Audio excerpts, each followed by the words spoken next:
발꿈치가 흉하게 튀어나와 축 늘어진 채 색상마저 칙칙하게 낡은 그 남자의 가디건은 한 번도 좌우 단추 높이가 올바르게 끼워진 걸 본 적이 없다. 수염 덥수룩하고 머리가 반쯤 벗겨진 배 나온 아빠 같은 그 남자의 싸구려 스킨 냄새는 지금은 없어진 지 오래된 동네 작은 목욕탕을 떠올리게 만든다. 미쓰리는 오늘 또 그 남자의 반쯤 까진 정수리를 죽일 듯한 눈초리로 뒤에서 경멸하듯이 쳐다보면서 같은 입사 여직원들과 함께 그 남자 흉을 보며 불타는 눈으로 지그시 입술을 깨물고 있지만 이미 뜨거운 한증막같이 바짝 건조해진 그녀의 가슴 속에는 이제 이 남자 말고는 그 누구도 머물 공간이 없다. 엄마는 물론 가장 친한 친구한테도 털어놓을 수 없는 저주받은 짝사랑의 마법 때문에 오늘 밤도 혼자 술 마시며 울다 지쳐 젖은 눈가로 쓰러지듯 잠드는 가엾은 미쓰리. 안녕하세요. 누구한테 들킬까 창피해서 혼자서만 몰래 듣는 방송 최후의 경제 이야기입니다.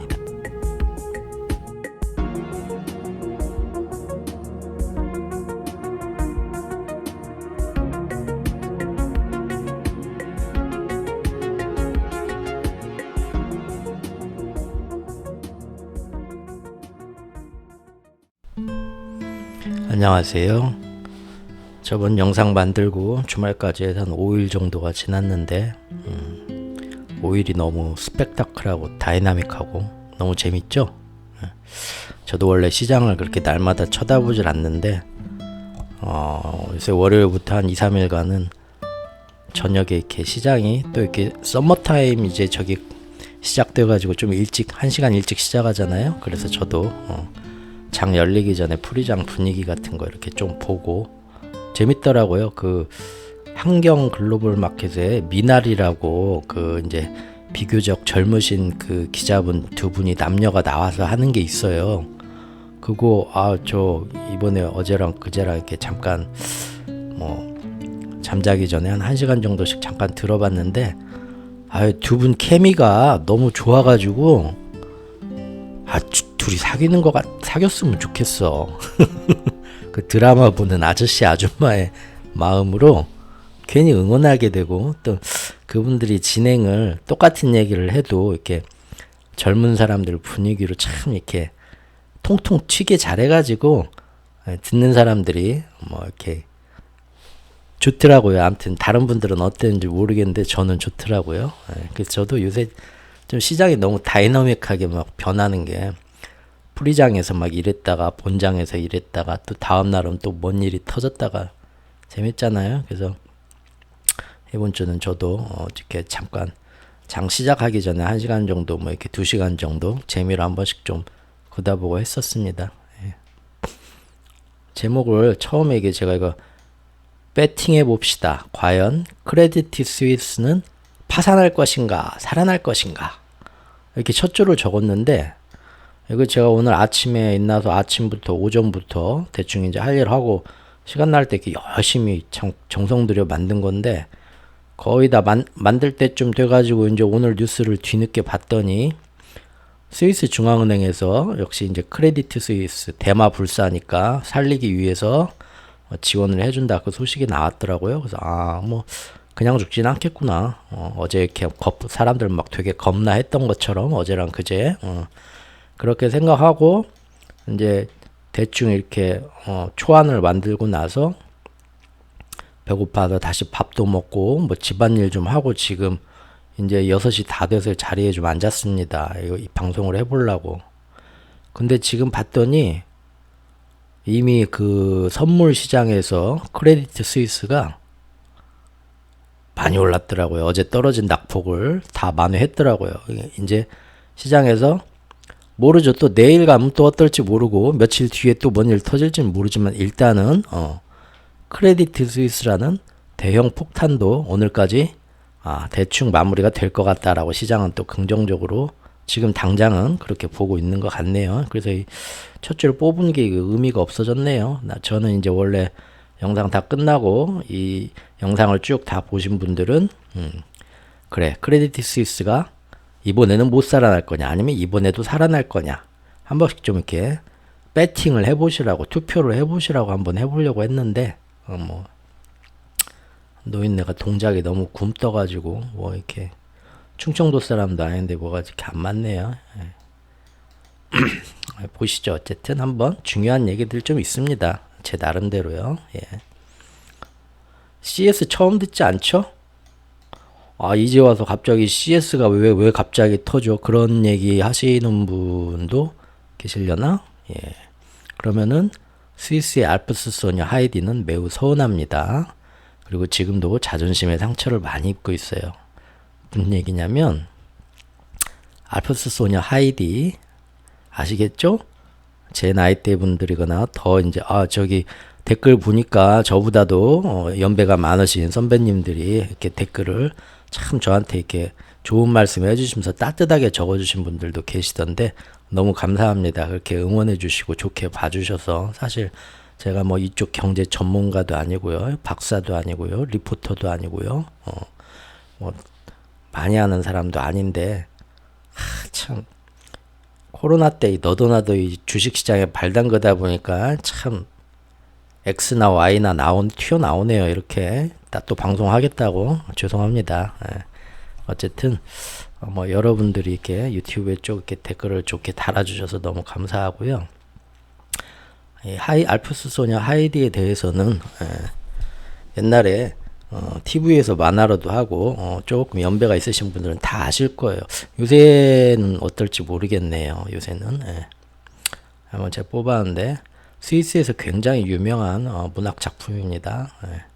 근데 이게 최근에 21세기에 들어와서 이 책이 발간되기 50년 전에 이미 독일에 있는 작가가 비슷한 제목과 비슷한 내용의 책을 출간한 적이 있다라는 게 밝혀졌어요. 그래갖고 야, 스위스의 대표 문학인데 이거 표절 아니냐. 스위스가 그때 난리가 났었대요. 그래가지고 너무 막 하이디의 신화는 무너졌다. 스위스 현지 언론 매체들이 탄식을 하면서 그러나 또 그 안을 꼼꼼히 살펴보면 그렇게 완전 표절은 아니고 조금 모티브만을 딴 정도다. 이렇게 또 이렇게 방어해주는 그런 언론도 있고요. 어쨌든 그렇다고 해요. 요게 그 알프스 소녀 하이디 우리 어렸을 때 이렇게 참 텔레비전에서 날마다 정말 이 빨강머리엔 알프스 소녀 하이디, 엄마 찾아 산말리 그런 고전 명작들, 문학들을 일본의 그 만화 애니메이션 그 프로덕션에서 요걸 했는데 이게 세계적으로 히트를 쳐가지고 이렇게 고전 문학 시리즈를 이렇게 만화로 많이 만들어서 이게 전 세계로 많이 히트를 쳤었어요. 우리나라에도 이렇게 수입이 됐었고요.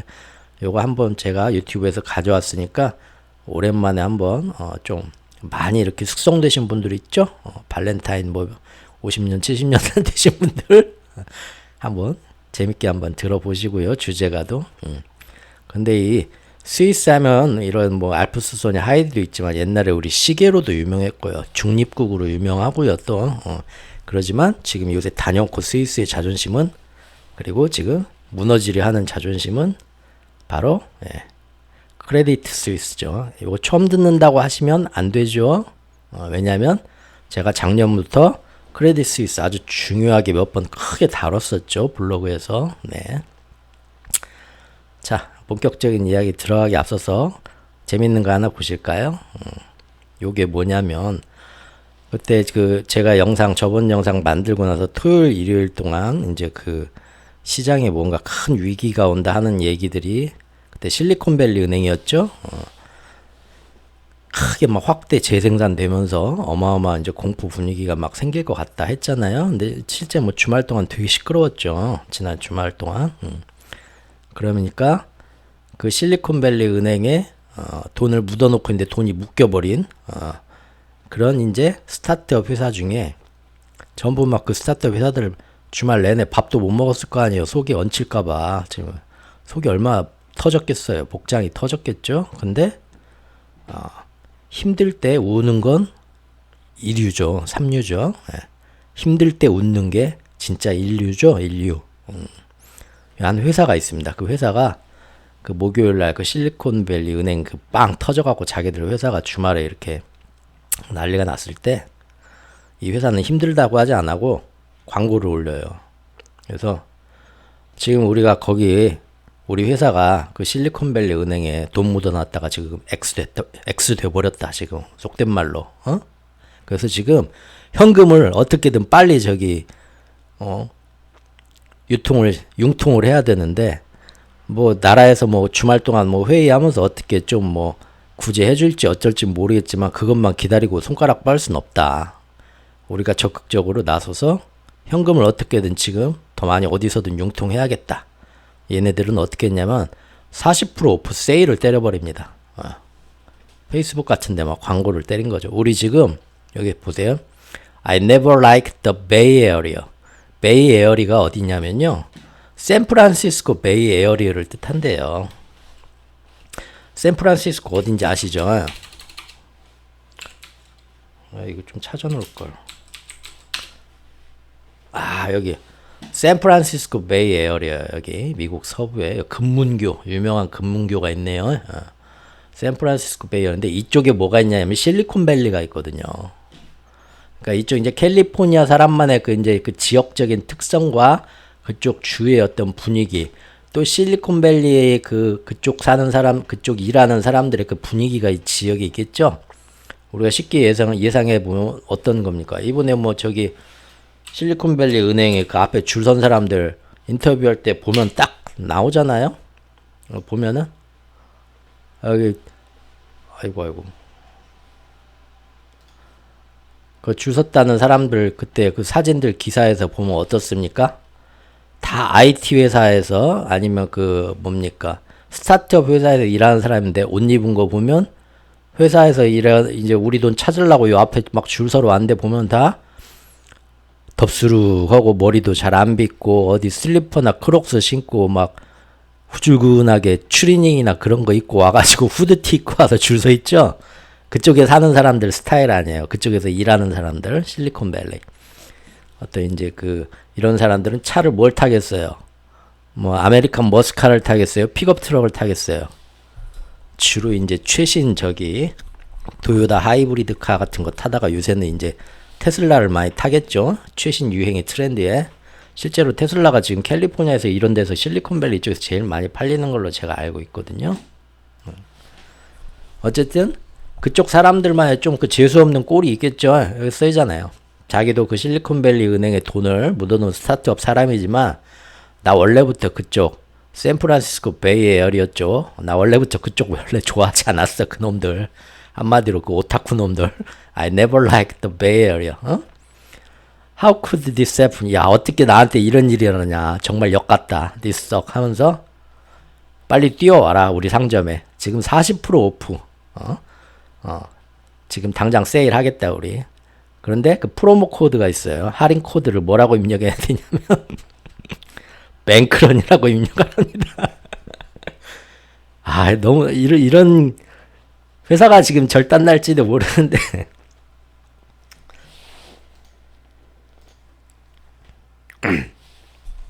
이런 유머 코드 너무 좋지 않습니까? 힘들 때 웃는 제가 이 주말에 이걸 보고 들어가 봤어요. 거기를 캠프닷컴을 저 회사를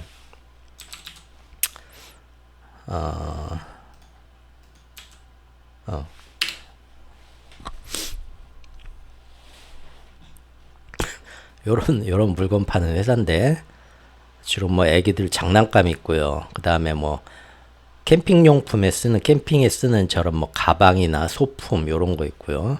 저는 혹시 40% 오프 한다길래 어른들은 살만한 게 뭐가 있나 이렇게 들어봤더니 뭐 별거 없습니다. 이런 소품들이에요. 특별한 뭐 자기만의 기술이 있는 건 아니고 좀 이런 유행 그 라이프 스타일에 맞춰가지고 좀 이쁘장하고 약간 세련되면서도 부담 없이 살 수 있는 그런 것들. 젊은 엄마 아빠들 노리고 뭐 그런 거죠. 나이 든 사람들이 살 만한 건 없죠.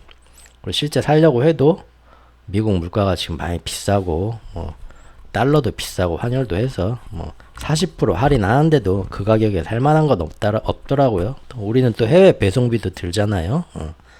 딱 보니까 그 스타트업 중에서 신생 어떤 그 이제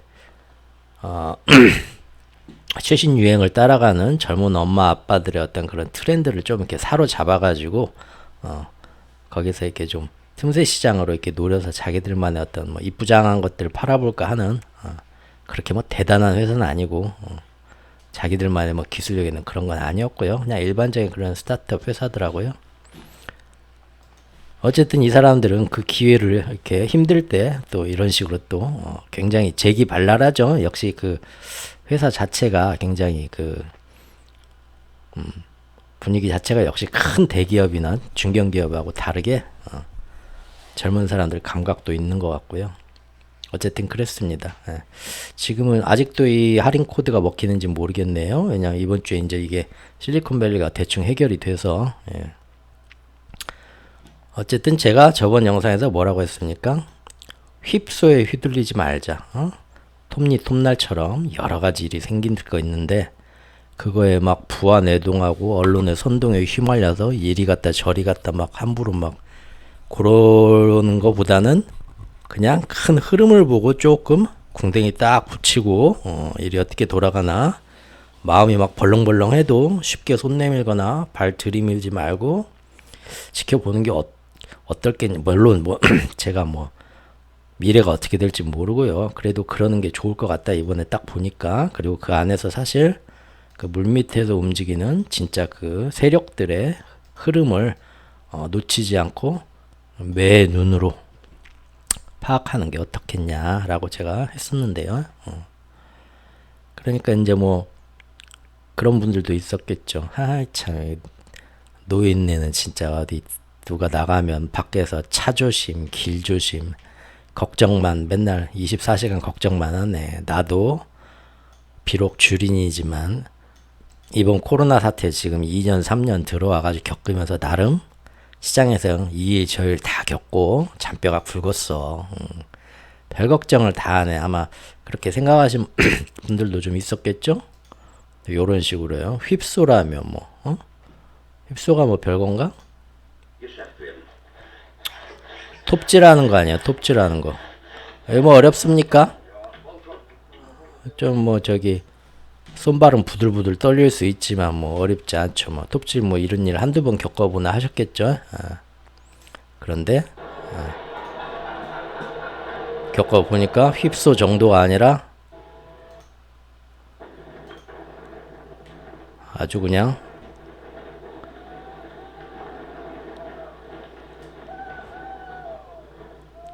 너무 재밌었죠?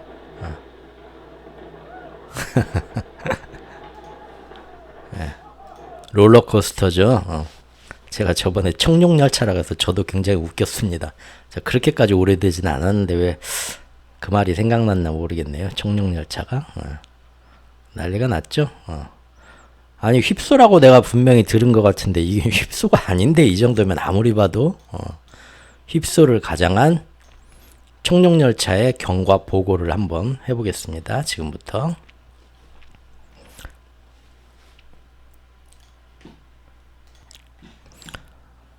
대충 한번 빠르게 짚어볼까요? 토요일, 일요일 지난 주말 쫄깃쫄깃 하셨죠? 최악의 상황들이 막 뉴스에서 예고가 됐고요. 다들 일요일 오후부터는 어떤 소리가 돌았나요? 블랙 먼데이 온다 이제 내일부터. 블랙 먼데이 온다. 다들 그랬어요 또. 아주 시커먼시커먼해요 요새 날마다 매 요일에. 예. 그러니까 요거 들으시면서 또 마음이 굉장히 쫄깃쫄깃 하신 분들도 분명히 있었을 거예요. 야 이거는 내가 볼 때 기회다 기회. 나 지금 요런 기회를 한번 잡아가지고 뭔가 이렇게 들이밀어야지. 이거 눈 뜨자마자 내일 아침 일단 내가 국장은 안 하는데 국내 코스피부터 해가지고 일단 눈 뜨자마자 슛이다 이렇게 맘먹으신 분들도 있을 거예요. 딱 내가 100만 원만 제 비상금인데 100만 원만 한번 집어넣어보자. 내가 보니까 이거 보통 일이 아니야. 확실해 이거는. 그런 식으로 얘기가 생각을 하셨을 수도 있죠. 왜냐하면 주말에 상황을 보니까 이 뱅크런이 되는 속도가 너무 빨랐죠. 이른바 폰 뱅크런이 나왔어요. 폰, 전화기 얘기하는 겁니다. 스마트폰. 36시간 만에 뱅크런이 났단 말이에요. 주말에 이제 그 목요일부터 해가지고 금토 해가지고 보니까 왜 그런가 봤더니 예전에는 뭔 이런 일이 터지면 전부 다 그 은행 앞에 가서 줄 서가지고 막 창구에 몰려가서 막 야, 내 돈 내놔라. 뭐가 어떻게 된 거냐 하면 은행 담당자가 앞에 나와서 마이크 저기 손에 드는 스피커 들고 아, 여러분 진정하십시오 하면서 막 하고 막 지금 뭐 연락이 왔는데 당국에서 어쩌고 저쩌고 막 앉아갖고 뉴스 기다리고 막 그러면은 그랬었는데 지금은 그럴 필요도 없다는 거예요. 왜요? 지금 스마트폰이 나왔어. SNS가 나와가지고 목요일날 그 일 터지고부터 단톡방에 다 퍼지는 거예요. 한마디로 쫙. 야 어디가 뭐 문제가 있는데 뭔 일이 막 진행되는데 뭐 두두두 하면은 순식간에 막 카톡으로 막 다 퍼지고 사람들이 아무래도 돌아가는 꼴이 당장 우리 거부터 돈 빼야겠는데 뭐 굳이 은행 갈 필요 있나요? 스마트폰으로 은행 뱅킹에 딱 열어버리는 거죠. 그걸로 자동이체 하는 거죠. 막 탁탁탁 돌리고 카카오뱅크로 막 돌리고 짜작 돈 빼니까 소문이 사람들한테 퍼지고 뱅크런이 되는 게 뭐 아직 제대로 정식 뉴스가 크게 나오지도 않은 상태에서부터 시작이 돼가지고 36시간 만에 빠르게 진행이 돼가지고 당국이 서둘러 은행을 정부 폐쇄하고 더 이상 인출 못하게 다 막 틀어 막아버리고 셧다운 시켜버린 거예요. 그랬죠. 역사상 이렇게 빨리 무너진 거는 여기 뭐 실리콘뱅크 은행에 정말 큰 문제가 있었구만 그렇게 생각하기보다는 디지털 시대가 돼서 그래요. 이런 일은 과거에는 아무리 큰 일이 나도 이렇게 빨리 뭔 문제가 확산되진 않았는데 지금 확실히 우리는 다른 시대를 살고 있습니다. 스마트폰으로 짜자작 돌리면서 순식간에 이렇게 되니까 미국도 이거 가만히 놔뒀다간 다른 은행으로 번지면서 크게 그냥 더 공포와 패닉이 확산되는 속도가 예전에 비하면 몇십 배가 빨라져 버린 거예요. 그러면은 실제로는 그렇게 작은 공포가 아니고 작은 패닉이 작은 저 말을 잘못했네요. 실제로는 그렇게 큰 공포가 아니고 크게 패닉을 일으킬 일이 아닌데 그것이 너무 빠르게 확산되면서 퍼지면서 쓸데없는 더 큰 효과를 반향을 불러일으킬 그런 가능성이 커지기 때문에 당국에서도 재빨리 빠르게 틀어막은 겁니다. 이제 그것이 오히려 또 더 초반에 큰 불이 되어버렸죠. 야 당국에서 저렇게 막 옐런, 파월, 바이든 나와갖고 터진 지 2, 3일 만에 막 전부 다 막 나라의 제일 큰 대가리들이 다 움직여가지고 뭐 곧 뭔 일 한다 하는 거 보니까 이거 진짜 보통 일 아니다. 다들 그렇게 생각을 했죠. 주말에. 보세요. 파산까지 불과 36시간. 스마트폰이 뱅크런을 키웠다라고 나오잖아요. 스타트업 업계가 많이 쓰는 소셜미디어 슬랙이 있는데 우리 젊으신 분들도 회사에서 많이 쓰는 것 같더라고요. 국내에서도 이 소식이 전해지면서 뱅크런을 키웠다고 합니다. 소셜미디어는 번개처럼 빠른 속도로 전 세계의 사실과 허구까지 공포까지 잘못된 공포까지 모두 전송했다. 겁에 질린 고객은 휴대전화를 꺼내서 그 자리에서 바로 은행 앱을 열었고 몇 번의 탭과 스와이프만으로 돈을 인출해버렸다 라고 합니다.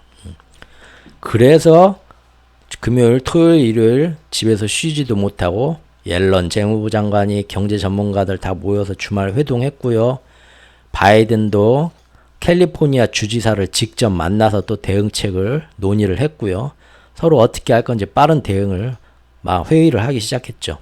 이런 것들이 토요일, 일요일 진행되면서 뉴스로 우리나라에 들려왔죠. 그러니까 확실히 큰일 났구나. 야, 오늘 잠 안 자야겠다. 오늘 잠 안 자고 어떻게 되나 계속 실시간으로 뉴스들 긁어보다가 내일 아침에 그냥 장 열리기 전부터 숏으로 이렇게 생각한 분도 있었을지도 몰라요. 그래가지고 그때만 해도 파산이 이게 전 세계로도 퍼질 것 같다. SV 실리콘밸리 뱅크가 보니까 전 세계에 또 지점이 있는데 또 다 연결돼 있네. 그래서 이미 그 주말에 영국에 있는 영국 지사도 거래를 중단시키고 영국의 수낙 총리도 나서기 시작했고 그것이 옆에 있는 뭐 덴마크, 바로 옆에 있는 캐나다, 그 다음에 뭐 중국, 덴마크, 독일, 인도, 이스라엘, 스웨덴 곳곳에 있다니까, 아, 드디어 왔구나. 이거는 휩소가 아니다. 요거는, 대형 사고가 드디어 터졌다. 그렇게들 해서 이 기회를 내가 놓칠 수 없지. 내가 지금 코로나 때 들어와가지고 처음에 좀 재미봤다가 테슬라로 지금 2년째 지금 내가 물린 돈이 얼만데, 일단 이걸로 다 회복은 못해도 좀이라도 들어가서 일단 살짝 좀 벌어놔야겠다. 아마 그렇게 생각하시는 분도 있었을 거예요. 경제 대공황이 드디어 오는구나 하고, 예. 또, 그 막 저기 유튜브에서도 막 그날은 지금 뭐 날마다 유튜브 내용도 틀려지는데, 저도 그 주말에 잠깐 주말 동안에 여기저기 유튜브에 뭐 이렇게 알고리즘으로 나오는 것들 썸네일 봤는데, 아유 좀 무섭더라고요. 사실 그렇게 해야 사람들이 많이 클릭을 하는데, 그렇죠? 전혀 그 당시 사람들하고 다른 내용으로 유튜브를 만들어 올렸으니 누가 보러 와? 행여나 뭔 내용인가 한번 볼까 클릭하려다가 밑에 무슨 1시간 44분 미친놈이 있네 유튜브에 그랬겠지? 아이 참. 어쨌든요. 예. 그리고 미국 은행주들이 전부 다 동반 폭락했었잖아요. 목요일, 금요일. 그러니까 더 이것이 한 은행만의 문제가 아니라 시스템 위기다. 그런 생각이 크게 들 수가 있었겠죠. 예. 여러 가지 이런 안 좋은 뉴스들도 나왔었고요. 그리고 바로 또 이어서 뭐였습니까? 시그니처 은행까지. 처음에는 그 암호화폐 금융회사인 실버 캐피탈이 시름시름 몇 달 동안 알타가 터져버렸고, 실버게이트가 갑자기 터져버렸고, 그리고 바로 주말에 비슷한 시그니처 은행인데 거기도 뱅크런이 막 연달아 나기 시작해서 당국에서 거기까지 틀어막아 버립니다. 셧다운 시켜버립니다. 3개가 연달아서 3일 안에 3개가 빵빵빵 터졌죠? 겁이 날만도 하죠. 시그니처형도 폐쇄하고요. 비상 프로그램 가동됐고요. 옐런 할머니 나오셨고요. 아유 귀여워요 할머니. 예. 아 이거 휩소라고 어떤 저 노인네가 그런 말 했는데 들을 때는 상당히 좀 그럴듯했는데, 아무래도 지금 뉴스들 보니까 이건 아닌 것 같아. 이건 진짜 난리 난 것 같아. 그랬을 거예요. 그런 분들 많았을 거예요. 저도 이해가 합니다. 이게 오르페우스의 마음이죠. 오르페우스가 신화입니다. 오르페우스 신화가 있어요. 이 남자가 오르페우스인데, 이 요정, 내 이름은 생각이 안 나네. 이 여자 그 요정하고 사랑에 빠져요. 근데 여자가 어떤 이제 죽게 돼요. 갑자기. 그 여자를 못 잊어서 이 음악을 좋아하는 오르페우스가 저승으로 건너갑니다. 이 여자를 다시 데려오려고. 저승의 신이 하데스죠.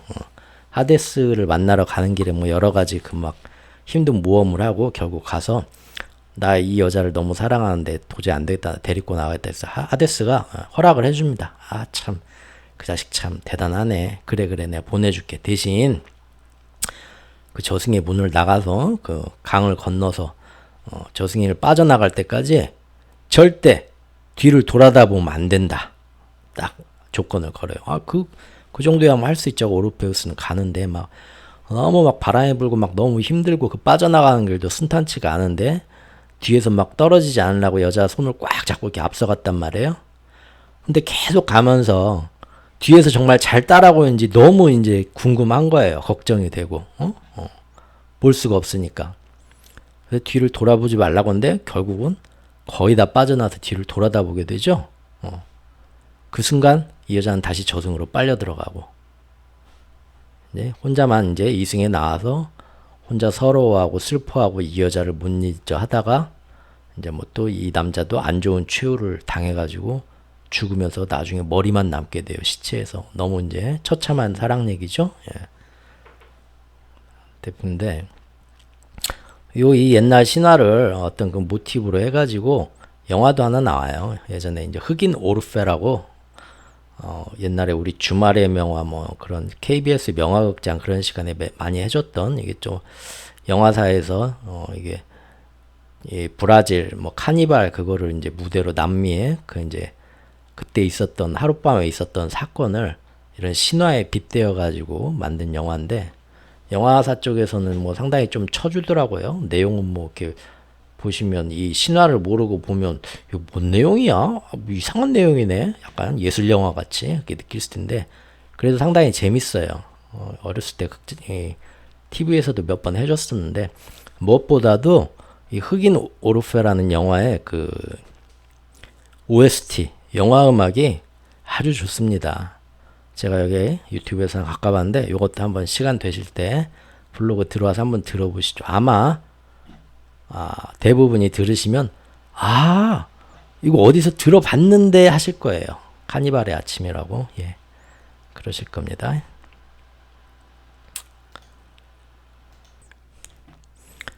자, 그래서 다들 뭔 일이 날 거다 했지만 결과는 어땠나요? 월요일 아침에 블랙 먼데이는 오지 않았어요. 그랬죠?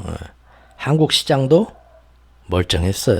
아시아 시장도 크게 뭐 영향을 생각만큼 받지 않고 그리고 그날 저녁부터 있었던 월요일 미국 시장도 큰 문제가 없었습니다. 그랬죠? 뉴욕 증시에 블랙 먼데이는 없었다. 왜 그러나요? 그 주말 동안 정말 우리가 생각했던 것 이상으로 정말 적극적인 조치를 미국에서 해버립니다. 주말 밤에 일단은 연준에서 긴급 대출 여기 BTFP라고 여기 조금 BTFP라는 그 새로운 기금 우리 그 작년에 뭐 롯데건설 뭐 저기 뭐 둔촌주공 해가지고 작년 그 10월 말부터 해가지고 우리 그 PF 대출 부동산 시장 터지려고 할 때 나라에서 긴급 채권 안정화 펀드라는 걸 만들었죠. 채안 펀드. 채안 펀드처럼 미국도 그런 거 만든 거예요. 긴급 유동성 지원을 위해서 새 기금 이게 뱅크텀 펀딩 프로그램이라고 하는데 뱅크텀 펀딩 프로그램이라고 하는데 요거를 지금 시중에서는 by the fucking pivot이라고 지금 얘기를 하고 있습니다. 외우기 쉬우라고. 연준이 앞으로 피벗 할 거다 이것 때문에 거기에다가 걸어라. by the tip이 아니라 by the fucking pivot 이런 식으로들 얘기한다고 그래요. 참 말들 잘 제목학원 다녔죠 다들. 네. 그래가지고 그 힘들어하는 그런 문제가 되는 은행들 지금 인출 정지해 놓은 막아놓은 은행들에서 앞으로 1년간 굉장히 파격적인 조건으로 자금을 아주 싸게 대출해 주려고 해요. 이걸로 일단 1년 동안 잘 융통해서 살아나라 하는 거죠. 살아날 수 있는 은행들은 이미 청산해서 조정시켜야겠다 하는 은행들 말고요. 앞으로 이제 뱅크런의 공포가 막 퍼져서 문제가 되려는 사실은 그 문제가 지금 터질 게 아닌데도 공포 때문에 터지게 되는 그런 은행들을 다 지금 살 수 있는 숨구멍을 크게 만들어 주겠다 이거예요. 연준에서 이거를 주말 하루 이틀 만에 방안을 딱 내놔버리죠. 네. 굉장히 파격적인 조건입니다. 한번 이거 읽어보시고요. 그리고 정말 사람들의 예상을 뛰어넘은 조치가 나왔죠. 그게 뭐냐면 예금 보호를 100% 해주겠다고 나온 거예요. 거기에 예치된 금액이 얼마 한도 우리 예금자 보호법에 따르면 우리나라도 은행마다 5천만 원만 보장해 주잖아요.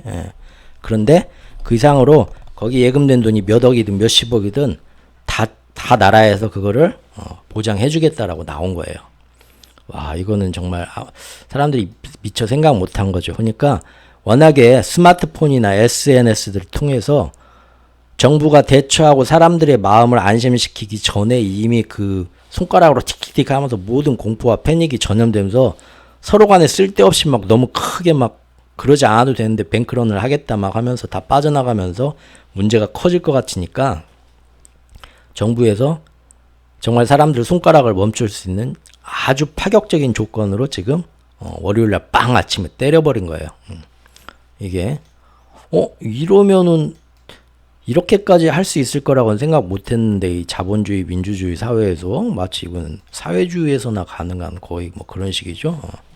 그런데 지금 디지털 시대다 보니까 어쩔 수 없게 이렇게 된 거죠. 저는 이제 사실 이렇게까지 할 필요는 없었다고 봤어요. 개인적인 의견입니다. 이렇게 안 해도 이번 이 사태는 시간이 지나면서 결국은 안정될 거라고 제가 저번 영상에도 얘기한 것처럼 그렇게 봤어요. 그래서 여기에 대해서 지금 말이 많죠. 이거 뭐 이런 식으로 전액 보증하고 이러면 뭐들어 은행이 있냐? 국가가 다 저기 상대하지. 하나의 중앙은행으로 공산주의 사회주의처럼. 그리고 이거 뭐 그 도덕적 그 해이가 있다. 자본주의 시장에서 지들이 잘못 투자하면 지들이 망해야지. 이거 얼마 전에 우리나라에서 나왔던 얘기죠. 영끌족들 빚을 탕감해주고 갚아주겠다 하니까 작년에 사람들이 야 자기 자산 자기 자본 투자 잘못한 건 자기가 책임지게 만들어야지. 그 민주주의고 자본주의야? 그렇게 얘기했잖아요. 뭐 그때 뭐 영끌에서 집 사면 돈 되는데 그거 누구는 뭐 대출 못 받아서 대출 받을 줄 몰라서 그때 집 안 샀니? 다 여러 가지 생각하고 했는데 왜 내 세금으로 걔네들을 살려줘? 그런 말 많았잖아요 작년에. 그죠? 근데 나라라고 뭐 그러고 싶어서 그랬겠어요. 이해는 돼요. 왜냐하면 안 그랬다가는 사회의 주 어떤 생산층이 되는 너무 많은 젊은이들과 그 다음에 부동산 시장으로 미치는 여파 때문에 전체 경제가 더 크게 터질 위험도 있으니까 어쩔 수 없이 막은 거겠죠. 미국도 마찬가지네요 이번에. 그러죠? 예. 그리고 그때 또 재밌는 일이 났어요. 그 오픈 AI 지금 그 CEO 샘 알트만 있죠. 샘 알트만이 지금 그 미국의 그 IT 업계나 스타트업 이쪽에서 욕 많이 먹고 있는 거 혹시 아세요? 저도 정확하진 않은데 어디서 제가 그런 기사를 봤거든요 예전에. 왜냐하면 그 오픈 AI 이제 인공지능에 대해서 제가 블로그에도 예전에 좀 심층적으로 한번 다뤘었잖아요. 예. 터미네이터냐 사과시냐 해서. 근데 이제 그때 우려했던 게 지금 물론 지금 챗 GPT 잘 나갑니다. 마이크로소프트 빙 잘 나가고요. 저도 가끔 이용해보고 있고요. 이번에 또 챗 GPT 뭐 버전 4가 지금 또 나왔죠. 더 좋은 거 저도 한번 해보려고 합니다. 좀 있으면. 얼마나 또 이제 그게 이미지를 또 자기가 또 읽어드리더라고요. 이번에는. 그런데 역시나 지금 보면 아직도 많은 문제가 이번에 좀 업그레이드해서 나왔다니까 얼마나 좋아질지 봐야겠지만 문제가 많아요. 더 악용될 소지도 많고 앞으로 그러죠. 근데 그런 데 대한 어떤 전혀 오류 수정이나 좋게 이렇게 완성돼서 개발돼서 부작용이 없도록 한 다음에 나와야 되는데 먼저 빨리 터뜨려 갖고 유명해지고 먼저 돈 벌고 싶어서 먼저 터뜨린 감이 없지 않아요. 구글이 뒤늦게 사실은 구글도 그만한 기술력이 많은데 그거 보고 뒤늦게 나오면서 지금 경쟁이 시작했는데 과연 이게 좋은 모습인가? 시장에 이 분야에 대한 마땅한 규제와 법령이 제도가 정비가 안 된 상태에서 이렇게 내놓으면 그게 굉장히 우려스러워서 이것이 정말 좋은 사과씨가 될지 정말 미래의 스카이넷의 인류를 멸망시킬 아니면 조지 오웰의 소설 1984년처럼 우리 사람들을 오히려 더 통제하고 감시하는 수단이 될지. 그래서 이것이 터미네이터냐 그걸 굉장히 이제 저도 우려하면서 그 당시에 글을 썼었잖아요. 근데 지금 보면 사실은 요 나온 거는 사용자들한테 자꾸 이걸 사용하면서 뭐가 문제인가 뭐 어떤가 이런 오류나 데이터를 모으면서 자기들은 지금 공짜로 사실은 계속 프로그래밍을 이렇게 업그레이드 나름 하는데 우리를 이용하고 있는 거예요. 이용자들을. 그것도 이제 같은 경쟁업체들에서 봤을 때는 마음에 안 들겠죠.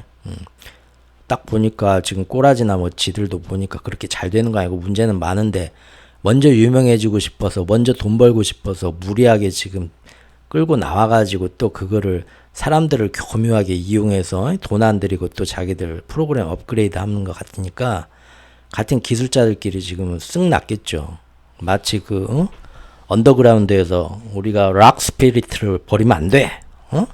저 뭐 인기가요 프로그램 TV 그런 데 나와갖고 말이야 PD들하고 이렇게 뭐 합작하고 해서 음악 같지도 않은 저런 우리가 그런 음악가의 그 락 스피리트 언더그라운드의 그런 정신은 버리지 말자. 이제 머리 장발로 기르고 가죽 위아래로 딱 입고 정말 나는 죽어도 이 락을 버리지 말아야죠. 아무리 배고파더라고 했는데 그 무슨 뭐 KBS, MBC 인기가요 나서 락 스피리트를 배신하고 사람들이 좋아할 만한 간들간들한 노래나 바꿔서 부르면서 말이야 이렇게 대중의 인기와 그런 명예와 어떤 부의 돈에 영합하는 그런 모습을 보면 그 언더그라운드인 팀들이 노발대발하지 않습니까? 그런 식이죠. 그래서 그랬는지 샘 알트먼이 이번에 이렇게 주말에 스타트업 이런 회사들이 문제가 나가지고 이제 또 월요일부터 해가지고 이런 문제들이 막 해가지고 급여도 뭐 못 주게 생겼다 이렇게 나니까 자기가 이렇게 막 아는 사람들한테 일단 이 돈 써라. 돈을 엄청나게 막 줍니다. 언제 갚을까? 아무 때나. 그건 네가 나중에 사업 성공하면. 얘도 이제 그동안 좀 미안한 마음이 있었겠죠. 같은 이 락커들한테. 그래가지고 이 사람뿐만 아니라 또 다른 이제 비슷한 스타트업이나 CEO도 그런 일이 있었고 이런 미담이 좀 많이 나왔었어요. 주초에. 이런 거 보면 참 괜찮죠. 근데 이런 미담 외에도 저는 굳이 정부가 나설 필요는 없었다고 생각하는 게 뭐냐면 이 정말 쓸만한 괜찮은 스타트업들이 이번에 이 일이 터지게 되면서 자금난에 빠져갖고 그대로 사멸될 수도 있었잖아요. 근데 정말 쓸만한 좋은 기업이면 사멸되게 절대 안 놔둡니다. 예. 다른 금융사들이 먼저 접근해서 그 스타트업한테 접근을 하거나 아니면 더 큰 대기업들이 아주 눈독을 들이고 쳐다보고 있었겠죠. 좋아, 이번에 한번 흔들려 봐라. 우리 여기 있다가 평소부터 눈독 들인 쟤네들은 이제 다 우리 거다. 다 합병하고 M&A 하고 다 사들여서 그러고들 있을 거예요. 그러니까 뭐 이 지금 뭐 정부가 이렇게 구제 안 해주면 뭐 스타트업계 전체가 뭐 다 뭐 사멸한다? 그런 공포적인 선동은 저는 말은 안 된다고 봤거든요. 잘난 놈들은 어떻게든 누가 와서 먼저 접촉해서 살려갑니다. 그렇게 해서 이렇게까지 할 필요는 없었다고 보지만 이건 어떻게 보면 중국식이잖아요. 사회주의식이고 그리고 자기 그 잘못된 투자에 실리콘밸리 은행 같은 경우는 정말 멍청한 짓 했죠. 지금 그 국채를 그 고점에 사가지고 말이야 수익률도 별로 좋지도 않은 거를 사가지고 그걸 빨리 지금 금리가 계속 높아지는 환경에서 지금 안 좋아지고 있었으면 다른 그 금리 더 뭐 해지 상품에 들거나 해가지고 뭔가 했는데 그런 노력을 전혀 안 하고 있었단 말이에요. 방만하게. 응? 그러면 굳이 근데 워낙에 거기 걸린 억울하게 죽어갈 스타트업들이 많으니까 그리고 이것이 워낙 지금 빨리 퍼지니까 주말 동안에 그냥 급하게 일단 정부에서 다 살려주겠다 나와버린 거예요. 일단 거기 있는 예금자들은 거기에 대해서 말은 많지만 이해는 갑니다. 예. 여기에 주말에 또 재밌었던 게 주초하고 주말에 여기 빌 레크먼이 또 나서요. 요 빌 레크먼도 제가 작년부터 여러 번 좀 출연시켰던 사람이죠. 블로그에. 요거 뒤에 인물편에 다르겠는데 아무튼 정부가 요런 움직임을 할 때 굉장히 비난하고 반대하는 목소리들도 나올 수 있었잖아요. 근데 빨리 주초부터 진행을 시켜야 됐죠. 그럴 때 이제 정부의 이제 팔, 다리 역할을 행동대장 역할을 하면서 분위기를 이렇게 먼저 정부한테 유리하게 선동해 주는 데가 있는데 제일 우리가 뭐 잘 아는 데가 아니라 제가 이제 주장하는 데가 JP 모건이고요. 예. 그다음에 빌 레크먼은 원래 리틀 워렌 버핏이라고 불리던 아주 투자의 귀지였는데 얘가 작년부터 뭔 일이 생겨가지고 제 뇌피셜입니다. 정부의 어떤 앞잡이가 될 수밖에 없었어요. 뭔가 약점을 잡혀서. 그래서 이번에도 보니까 얘가 먼저 딱 이제 선동을 딱 하더라고요. 처음부터. 이거는 아시아 금융시장이 개장하게 되는 월요일 아침 되기 전에 정부가 나서서 모든 실리콘밸리 은행에 예금을 보증해야 한다. 얘가 먼저 치고 나오더라고요. 실제 이제 그렇게 했죠. 정부가. 그것이 같은 경제인의 입장에서는 이러면 안 된다고 말을 하겠지만 자기가 볼 때는 지금 이렇게만 해야만 모든 사람을 보호하고 지금이 가장 올바른 방법이다. 이런 식으로 얘가 처음에 기사를 내더라고요.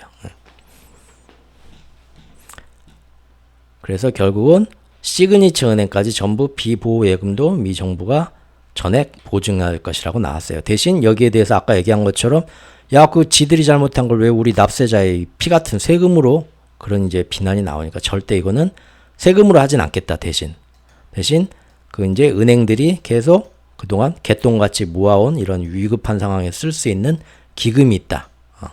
그 기금이 양이 어마어마해서 대충 계산해봐도 얘네들 다 살리고도 남는 돈이니까 걱정 마라. 그런 식으로 이제 변명을 하더라고요. 하지만 이제 여기에 대해서 민주당, 공화당은 서로 이제 또 정쟁을 하느라고, 당정 싸움을 하느라고 뒤에 서로 이제 아니다 뭐 싸우기는 있어요, 지금.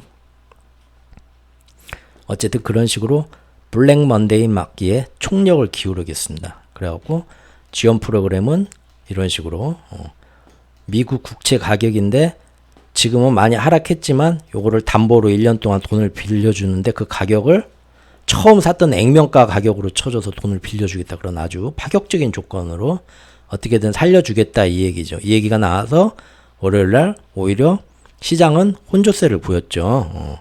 떨어질 것 같다니 쫙 오르고 또 그 와중에 근데 가만히 보니까 그 뱅크런의 위험은 지금 세계은행, 실버게이트, 실리콘밸리, 시그니처까지 잡았는데 다른 데도 또 막 이렇게 번져가는 것 같아. 그래서 또 두고 봐야 될 것 같아. 그래서 이럴까 저럴까 막 맘도 못 잡고 위로 올랐다 아래로 내렸다 막 월요일은 그런 식으로 끝났단 말이에요. 그런 심리적 불안은 남아있어 봤어요. 그러니까 롤러코스터는 사실상 월요일 하루 만에 끝난 건 아니고 이제 겨우 사실은 시작이었죠. 그럼 또 어디 이제 다음은 어디 차례냐고 자기들이 본 거예요. 그랬더니 뭐가 나왔습니까? 퍼스트 리퍼블릭이란 데가 나왔고 기타 또 뭐 찰스 슈왑이란 데도 나왔고 그랬단 말이에요. 그래서 일단 여기서도 사람들이 다 돈 뺍니다. 스마트폰이겠죠. 아, 스마트폰이 정말 세상을 살리기도 하고 죽이기도 하고 너무 무섭네요. 예. 막 빼니까 정부에서 또 퍼스트 리퍼블릭 은행을 얘네들 은행 나와서 야 우린 절대 그럴 위험 없어. 너무 이러지 마. 막 항변을 하고 자기 변호를 하는데도 안 먹혀드니까 정부에서 또 이거를 막 주시를 하고 있었죠. 퍼스트 리퍼블릭을 찰스 슈왑도 그러고 JP 모건이 또 나섭니다. 그래서 정부 편에 서서 야 퍼스트 리퍼블릭 자기가 다 봤는데 문제없고 못하면 우리 JP 모건이 직접 여기에 유동성 지원을 하겠다. 우리 큰손이 그런 식으로 이제 막 안심시키려고 하죠. 그래갖고 고민을 일단 넘겼다라고 생각은 일단 퍼스트 리퍼블릭까지 폐쇄되는 위험은 이제 또 넘기게 되죠.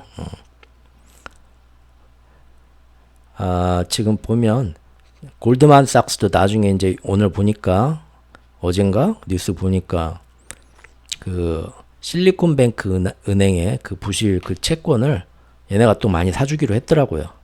그러니까 보면 이 JP 모건이 얘거든요. 한석규 씨. 그다음에 골드만삭스가 여기 그 넘버 3란 영화의 잿더리죠. 이분이거든요. 이 두 분이 이 미 정부와 연준 보스 양 옆에서 큰일들을 많이 합니다. 그리고 그만큼 많은 혜택도 보고 또 그것 때문에 정부가 필요할 때는 얘네들이 좀 희생해서 뭔가를 해주기도 하고 저는 항상 그런 역할로 보고 있거든요. 근데 JP 모건이 항상 좀 더 똑똑하고 샤프하고 골드만삭스는 약간 좀 그래요. 그래서 딱 이런 캐릭터로 이제 제 머릿속에서는 생각이 항상 되고 있거든요. 그 저번에 그 제가 냈던 영상 중에 현장 기록 있죠. 당신의 주식과 부동산을 폭락시킨 그들의 전쟁. 여기 보면 처음 썸네일에 혹시 아신 분 계신가요? 그림 하나 나오죠? 이분이 누군지 아세요? 골드만삭스 CEO예요. 응?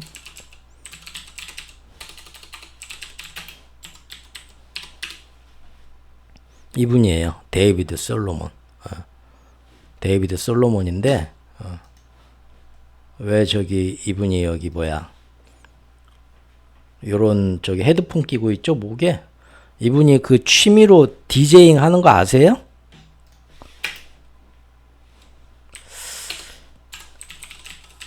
그거 지금 저기 내가 한 건데 실제 이렇게 디제잉을 합니다. 페스티벌 가가지고 이 사람 취미인데 인생 참 맛깔나게 사네요. 가지고 이게 저기 회사가 어려울 때 뭐 지금 그럴 분위기가 아닌데도 가서 이짓하고 있다고 같은 그 회사 사원들한테 욕도 먹고 좀 그랬었어요. 지금 제가 사실은 이번 그 금융위기 앞으로 뭐 닥쳐오게 될 금융위기나 기축통화 패권 시즌2를 갖기 위한 이 지구 정지 작전에 큰 역할을 하는 금융인 중에 골드만삭스 CEO를 그림으로 이렇게 넣은 거거든요. 디제잉도 하시는 분, 우리 멋있는 분 맞습니다. 그리고 이제 화요일이 됐어요. 그래서 이거 괜찮은가 보다. 월요일날 저기 괜히 숏에 들어가는 사람들은 황급히 발을 뺀 사람들도 있겠죠. 그리고 야 이거 아무래도 보니까 좀 위기가 잦아드네. 그래가지고 손해를 좀 만회해야겠는데 이번에는 역으로 좀 오르는 콜에다가 좀 묻어나 볼까. 손해가 좀 났지만 그랬을 수도 있겠죠. 근데 검은 화요일이 와버렸죠. 한마디로 그때 우리나라 코스피 시장 코스닥 시장 개박살 났죠. 화요일날. 왜 그랬을까요? 월요일날 미국 시장 그렇게 크게 문제가 없었는데 아침부터 그냥 엄청나게 빠지더만요. 아시아가 다. 특히 우리나라 시장이 더. 왜 그랬죠? 제가 그때 그 물밑에 큰 흐름이 안전자산으로 채권 시장으로 다 이제 여기서 재미 볼 만큼 재미 봤다 해서 빼가지고 채권 시장으로 넘어가게 돼 있다고 했잖아요. 그 다음은 어디서 빼겠어요? 신흥국에서 재미 볼 만큼 봤다 하는 데서부터 제일 많이 빼는 겁니다, 일단. 그러죠? 그러니까 특히 한국에서 많이 빠져나갔잖아요. 일단 저는 그렇게 보고 있는데요. 예. 그러면서 순식간에 막 국채 금리가 어마어마하게 내려와서 2년물 금리가 이렇게 역사적으로 크게 이렇게 막 내려가기도 하고 이런 일 뉴스에들 보셨죠? 예. 그래서 월요일날 급한 불은 껐지만 다른 은행으로 이것이 전이가 돼서 뱅크런이 더 나의 불안 요소는 아직도 계속 진행되고 있었죠. 비슷한 처지에 비슷한 처지에 있는 그런 금융권들, 지역은행들이 아직도 많이 있었거든요. 예. 그래서 이것이 어디까지 가나 아직 공포는 잦아들지 않았단 말이에요. 예. 그래가지고 실제 12개 은행의 거래가 그날 급락을 해가지고 서킷 브레이커가 발동해서 화요일날 또 난리가 나죠. 아이고 그래가지고 주식시장에서 지역은행주를 모아놓은 그 지수를 보니까 전체가 막 10%가 하루 만에 하락을 하고 또 이런 일이 났어요. 아이고. 계속 저기 숏에다 묻어뒀으면 좀 재미 봤을 텐데 월요일부터 참고 손해를 만회했을 텐데. 아무튼 난리가 났죠. 그날 퍼스트 리퍼블릭 75% 떨어지고 코메리카 30% 어디 20% 10% 그러면서 대형 은행들도 다시 또 떨어졌죠. 사람들이 아무래도 이거 시스템 위기로 갈 것 같아. 은행들 다 터질 거 아니라고는 하는데 불안해 돌아가는 꼴이 하루 만에 안정이 안 되니까 그랬겠죠. 사실 당연한 건데 어떻게 하루입니까? 제가 볼 때는 무조건 아무리 적게 걸려도 최소 일주일은 왔다 갔다 여진이 할 거라고 봤는데 지금 보면 생각보다 그게 빨리 가라앉을 수도 있겠더라고요. 왜냐하면 빨리 공포가 스마트폰으로 퍼진 만큼 너무 그 초반에 나온 그 당국의 미국의 어떤 그 정부와 연준의 조치들이 너무 대단한 걸 초반에 더 큰일이 되기 전에 그냥 틀어막겠다는 게 최후의 수단까지 다 나와버렸기 어떻게든 살리겠다는 의지가 첫날부터 나와버렸잖아요. 그렇기 때문에 어떤 이 진정세가 이 파장이 진정되는 것도 원래 이런 거는 보름 정도는 가야 된다고 보는데 예전 같으면은 보름이나 20일 근데 지금 이번 주 안에 거의 해결될 것 같아요. 분위기는 그때만 해도 그랬어요. 화요일만 해도 수요일만 어제까지만 해도 CS 터지기 전에요. 예. 자 그런데 찰스 슈왑도 뭔 일이 생겼지만 결국 이렇게 잘 달래가지고 문제는 괜찮아졌고요. 그래서 월요일 화요일까지 이랬다 저랬다 하긴 했지만 이제 대충 큰 파도는 이런 식으로 지나가나 보다. 아직 불안하긴 하지만 그렇게 생각들을 했겠지만 3일째가 되는 어제 수요일날 또 한 번의 큰 대형 파도가 덮치게 되죠. 그것이 바로 뭡니까? 바로 오늘의 주인공인 크레딧 스위스입니다. 스위스의 알프스 소녀 하이디. 스위스 문제가 터지게 됐어요. 즉 미국발 저기 실리콘밸리부터 해서 난 이번에 이 문제가 미국에서는 좀 괜찮아질 것 같은데 이대로 가면 전 세계에 야 신용 위기가 전 세계에 부채 위기가 오나 보다. 이제 보니까 은행들 다 위험하네 하면서 새삼스럽게 은행권 금융권의 위기가 다시 한번 사람들한테 재부각되고 회자되기 시작했단 말이에요. 그러니까 사람들이 막 눈을 돌리면서 야 비슷하게 터질 때가 어디야 하고 미국 안에서 봤는데 자꾸 나라에서 괜찮아 막아줄게 이건 어떻게 할게 막 하니까 괜찮네는데 이제는 눈을 바깥으로 돌린 거죠. 야 여기하고 연결돼 갖고 지금 외국에서 터질 만한 데는 없는 거야? 봤는데 그때 제일 많이 아프고 힘들어하던 애가 보였죠. 그게 바로 작년 10월 달에 영국의 길트체, 영국 국채인 길트체의 위기와 함께 전 세계 금융위기에 뇌관이 될 뻔했던 바로 스위스의 크레디트 스위스라는 아주 그 크기와 규모는 실리콘밸리 은행하고 비교할 수도 없는 세계에서 네 번째인가 다섯 번째로 큰 그 정도의 큰 규모의 시스템 회사가 그거 작년부터 굉장히 안 좋았지 않나? 하고 보니까 지금 더 안 좋아졌네. 야 일이 앞으로 어떻게 터질지 모르는데 여기서 일단 돈 빼자. 그렇게 돼버린 거예요. 그러지 않아도 크레디트 스위스는 작년부터 계속 살아나겠다고 몇 달 동안 지금 노력을 해오고 있는데 그 와중에도 못 믿겠는데 해서 사람들이 점점점 더 많은 돈을 거기서 빼가고 있었어요. 인출을. 그래서 작년부터 계속 쉬지 않고 지금까지 힘들어왔어요. 그걸 또 스위스 정부가 살리려고 어떻게든 해봤겠죠. 스위스에서 크레디트 스위스가 무너지면 스위스 나라 전체가 위험합니다. 솔직히 그 정도예요. 그래가지고 어떻게든 살리려고 해봤겠죠. 그때 기억하실지 모르겠는데 스위스가 비공식적으로 크게 막 소문내진 않고 미국한테서 뭔가 달러 스와프 통화대금 엄청나게 빌려갔어요. 살리려고 급하게. 미국은 또 빌려줬고요. 너 죽으면 안 되지 하고. 그랬는데 야 거기에서도 지금 그나마 있는 돈 다 빼자. 내가 볼 때 다음번에 만약 문제가 터지면 제일 먼저 터질 때는 크레디트 스위스야. 크레디트 스위스는 요거 스타트업 요런 데하고 크게 저기 관련이 없는데 예전에 저기 안 좋았던 연역이 있거든요. 빌황의 아케고스 사건도 있고요. 크레디트 스위스가 여러 투자은행 중에서 좀 그런 이 고수익 리스크는 높으면서 고수익을 가져다 줄 수 있는 그런 중소기술주나 스타트업 회사들 그런 데에 많이 또 이 투자은행으로서 거래를 많이 했었어요. 그것이 고금리 시대가 되면서 빵빵 터져가지고 사실은 큰 건들이 몇 개를 크게 무너지면서 작년에 그 문제가 났던 거죠. 그러니까 그런 과거 전력이 있잖아요. 그러니까 그 이후로는 이제는 정말 우리가 살기 위해서 우린 정말 변하겠습니다 하고 노력을 많이 했거든요. 지금까지 구조조정 나름 하고.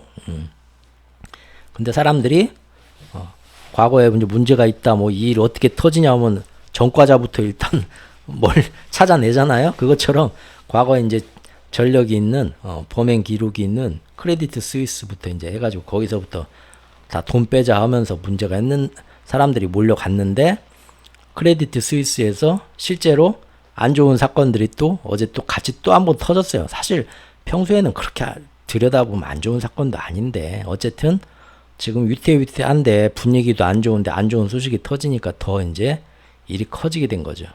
그래서 오늘의 주인공인 크레디트 스위스 문제까지 터져나오게 된 거죠. 옛날에는 저 어렸을 때는 미술 시간에 스케치북을 이렇게 들고 가야 됐어요. 그래가지고 미술 시간에 어렸을 때 그 스케치북이 저기 앞에 표면에 여러 가지 이제 그 표지에 그림이 그려져 있는데 이렇게 알프스 소녀 하이디 그림도 있고 했었는데 죄송합니다. 그래서 크레디트 스위스 주가가 20%를 폭락하는 일이 생겼었죠. 어제 난리가 났던 거예요. 이제 중요한 거는 그때 작년에 크레디트 스위스가 휘청했을 때 너 이제 어떡하냐 했는데 구세주처럼 나타난 게 사우디아라비아의 국립펀드가 나와가지고 야 니네 우리가 지금 니네 아무도 너희들을 안 살려주려고 하는데 우리가 니네 지분을 좀 많이 사줄게 해가지고 구세주처럼 나타나서 그때 크레디트 스위스가 살아나는데 큰 역할을 해줬었죠. 근데 그 국부펀드가 그 사우디 국립은행이 하는 얘기가 이미 그때 크레디트 스위스 은행 지분 9.9%를 사줬거든요. 근데 왜 9.9%였냐면 사우디은행에서 이런 데를 이렇게 사줄 때 그 한도가 있는데, 나라에서 정한 한도가 있는데 10% 이내로 사야 된대요. 그래서 그때 9.9%니까 사줄 수 있는 만큼 제일 많이 사준 거죠. 사줬었는데 앞으로 이제 크레디트 스위스가 그동안 몇 달 동안 노력하는데 혹시나 더 힘들어지게 되면, 지금 더 힘들어졌는데 니네가 좀 더 도와줄 수 있냐 하고 이제 물어본 거예요, 누가. 그랬더니 우리가 그렇게는 안 되고 원래 이 규정이 10% 안에서만 살 수 있어. 그냥 그때 9.9% 샀잖아. 그러니까 앞으로는 우리가 더는 못 사주지. 그 보도가 딱 나와버린 거예요. 마침 때 맞춰서. 그러니까 야, 크레디트 스위스는 지금 보니까 더 이상 이제 앞으로는 누가 구세주가 나타날, 흑기사입니까? 백기사입니까? 흑기사가 나타나지도 못한다 이제. 그런 소문이 퍼져버린 거고요. 그리고 이제 미국에서 이제 실리콘뱅크 은행 때문에 연이어서 파산을 하니까 크레디트 스위스도 다음 타잔 너겠네 하면서 했는데, 또 거기서 뭐 그 전날 나온 그 크레디트 스위스 자체 안에 연례 보고서에서는 또 작년도 뭐 회계에서 우리가 좀 뭐 실수가 있었다, 뭐 그런 얘기, 안 좋은 또 분위기가 나왔어요. 그래가지고 또 작년에 있었던 일하고 똑같은 일이 생깁니다. 신용부도 스와프 스프레드가 막 치솟고 뭐 난리가 났죠. 그런 일이 터져가지고 어제는 또 분위기가 굉장히 장 초반에 안 좋았었죠. 크레디트 스위스 뭐 이게 터지면, 지금 미국에서 실리콘밸리 은행 요거는 틀어 막았지만 크레디트 스위스 은행이 터지면 이거는 진짜 정도가 다르다. 그렇게 나온 거죠. 그래가지고 이때 아마 또 진짜 잠깐 이틀 괜찮은 것 같더니 진짜 세계 대공황이 오는구나 이거는. 이번에는 진짜 내가 한번 내 비상금 다 털어서 한번 걸어봐야겠다 생각하신 분이 있을까요? 잘 모르겠네요. 어쨌든요.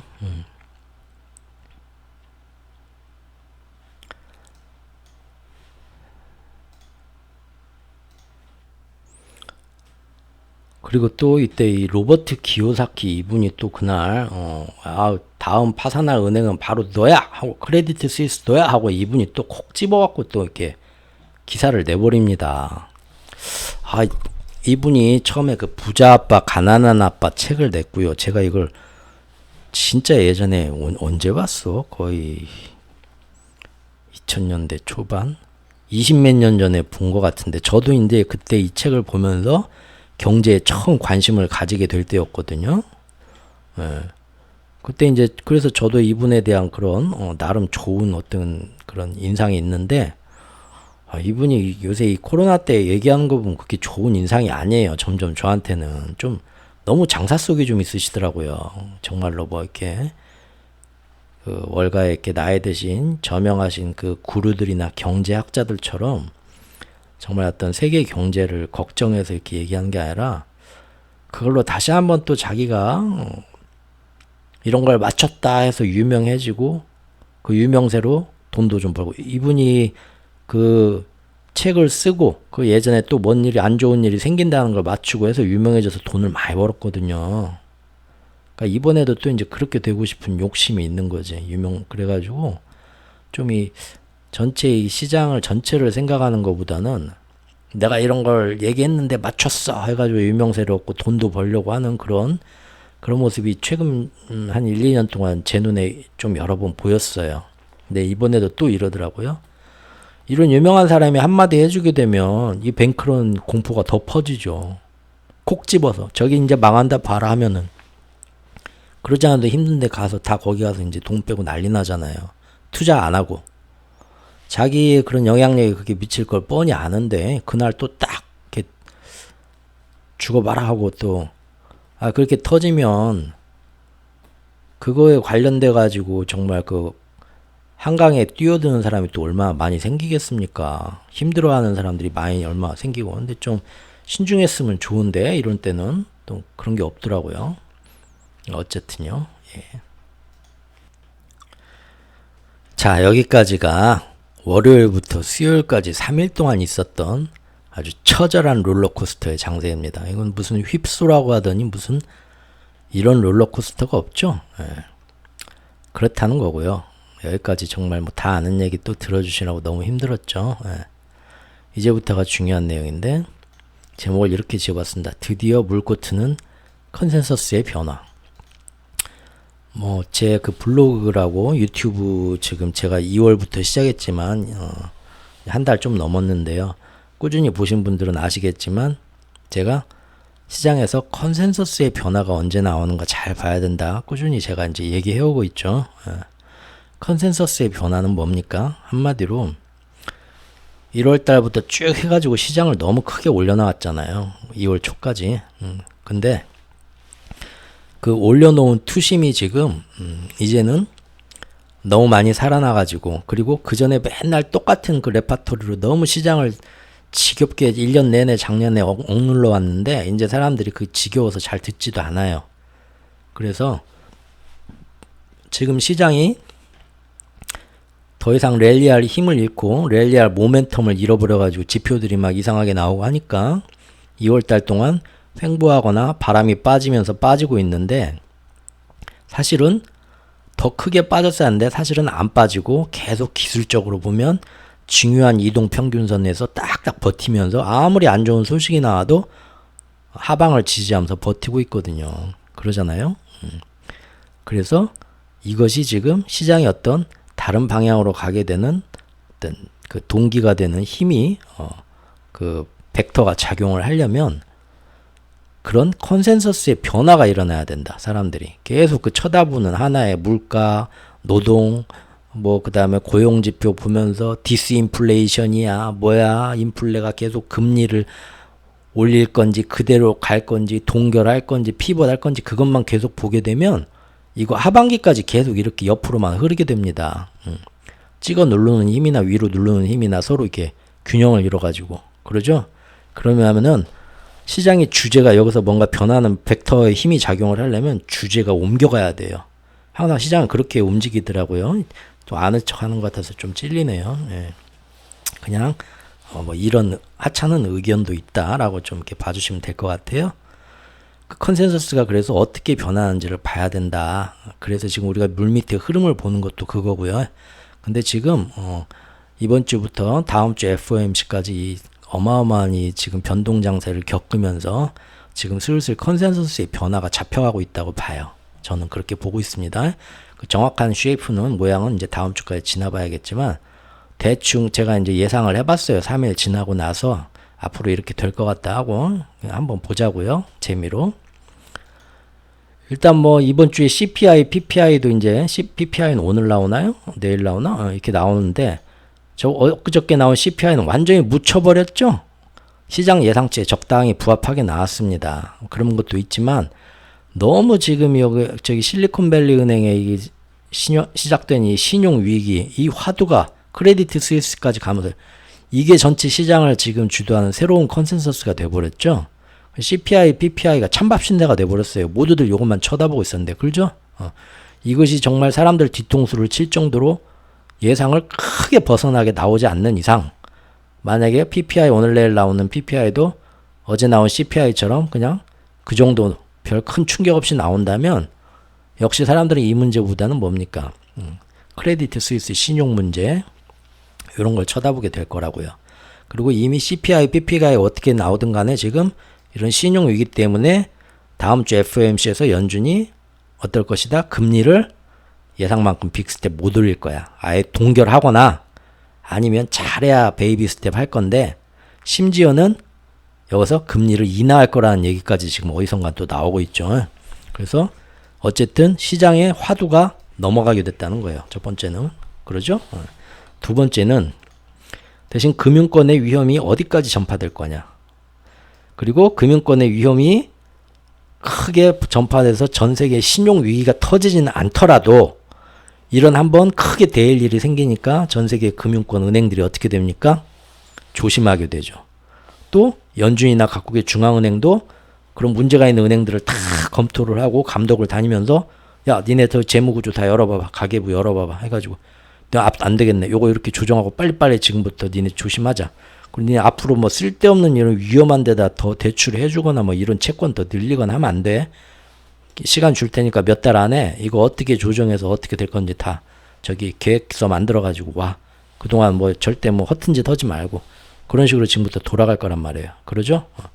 그러면은 실물 경제가 돌아가게 회사나 기업들이 돈을 꽂아주는 데가 바로 은행 아닙니까? 근데 은행이 그렇게 경색되면서 돈을 안 꽂아주고 대출도 잘 안 해주게 되고 이런 채권이나 이런 것도 자기들에서 안전빵으로 모든 이 자산을 포트폴리오를 하게 되면 어떻게 됩니까?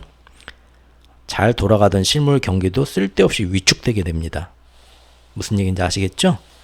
그러면은 실제 지금 미국 경제는 잘 나가고 있는데 실제로는 물론 저는 계속해서 침체가 어느 순간에 다가와서 인플레는 안 잡히는데 경기 침체는 와버리게 되는 스태그플레이션이 올 것 같다라고 작년부터 노래를 부르고 다녔죠. 하지만 지금 아직까지는 실제 미국의 실물 경제는 잘 돌아가고 있다고 하잖아요. 근데 지금 이번 이 사건으로 인해서 사람들이 이제는 불과 한 달 전까지만 해도 노랜딩 시나리오를 외쳤었지만 이제는 경기가 위축되고 경기가 침체되는 거를 그쪽을 바라보기 시작하게 되었단 말이에요. 왜? 실제 실물 경기가 위축되는 건 안 나왔지만 그 위험성이 나왔고 앞으로 은행이나 금융권들은 아까 제가 말씀드린 그런 쪽으로 더 조심할 거기 때문에 그것이 실물 경제에 앞으로 얼마나 영향을 위축시키면서 영향을 미칠까를 사람들이 그쪽을 쳐다보게 될 거고요. 투자자들이. 예. 그러면은 앞으로 나오는 모든 지표에 저번 달까지만 해도 어떤 경기 선행지수나 뭐 제조업 지수에서 어떤 변화나 이런 걸 봤을 때 경기가 위축되고 있구나 그런 신호는 몇 달간 나왔지만 사람들이 신경 썼나요? 안 썼죠. 안 써갖고 제가 너무 서운했단 말이에요. 저만 그런 거 강조하고 해서. 그런데 이제는 그런 거 나올 때마다 좀 더 민감하게 반응하게 될 겁니다. 이 일 때문에 사람들이 그걸 자각하기 시작하게 됐다는 거죠. 그리고 이번 위기는 예전 뭐 2008년 그 리먼 브라더스 사태하고는 틀린데 뭐가 틀린가 잘 보세요. 그때는 빅쇼트라는 영화를 보신 분들은 잘 아시겠지만 아주 방만하게 운영되었던 파생 상품의 쓰레기 합성 모기지론에 의한 채권 위기, 즉 대출 위기였어요. 그런데 지금은 이번 실리콘밸리 은행부터 저기 크레디트 스위스까지 작년부터 문제가 됐던 다 살펴보면 뭡니까? 탄탄한 미국 국채, 누구나 믿어마지 않았던 미국 국채 위기예요. 바로 채권 시장의 문제, 국채 채권 시장의 문제. 지금 제가 계속 얘기하고 있는 거죠. 블랙스완 터진다고 하는 거 언젠가는. 그 문제가 지금 사람들한테 드디어 인식이 되기 시작한 거죠. 그 전까지는 아무리 옆에서 떠들어도 콧방귀 꼈지만 이번 일이 땅 터지니까 이제는 진짜 많은 사람들이 저거 예전에는 심각하게 생각 안 했는데 진짜 저런 일이 생기려나 봐. 거기에 컨센서스가 옮겨가게 됐다는 거죠. 그러면은 이제부터는 똑같은 뉴스와 똑같은 경제 지표가 나와도 시장이 반응하는 방식이 틀려진다는 겁니다. 제 말이 맞죠? 예. 세 번째는 똑같은 얘기입니다. 이로써 그동안 아무리 악재가 되는 경제 지표가 나와도 하방을 탄탄히 지지하며 버텨가던 시장은 이번 낯익은 블랙스완으로, 왜 낯익은 블랙스완이라고 했냐면 이 크레디트 스위스 사태가 사실은 어제 그냥 갑자기 튀어나온 게 아닙니다. 사람들이 애써 외면하고 있어서 그러는데 시한폭탄 터지게 돼 있던 거예요. 이번에도 역시. 그래서 낯익은 블랙스완이라고 해봤습니다. 이걸로 인해서 컨센서스의 변화가 일어나고 있다. 다 똑같은 얘기죠. 1, 2, 3번이. 예. 이런 컨센서스의 변화가 이번 이 진통을 통해서 시장에 변화가 오게 될 것 같고 새로운 또 흐름이 시작될 것 같다는 거죠. 대표적인 게 지금 국채금리가 4월 동안 어마어마하게 지금 떨어졌죠. 오늘부터는 또 어떻게 될지 모르겠지만 거의 떨어질 만큼 떨어진 것 같습니다. 예. 한번 왔는데 앞으로 다시 국채금리가 슬금슬금 오를지 계속 떨어진 상태로 당분간 일정하게 유지가 될지는 모르겠지만 앞으로 오른다 해도 사람들이 조금씩 더 채권에 대한 비중을 늘리게 될 거고 채권 시장에 더 관심을 두게 될 것 같네요.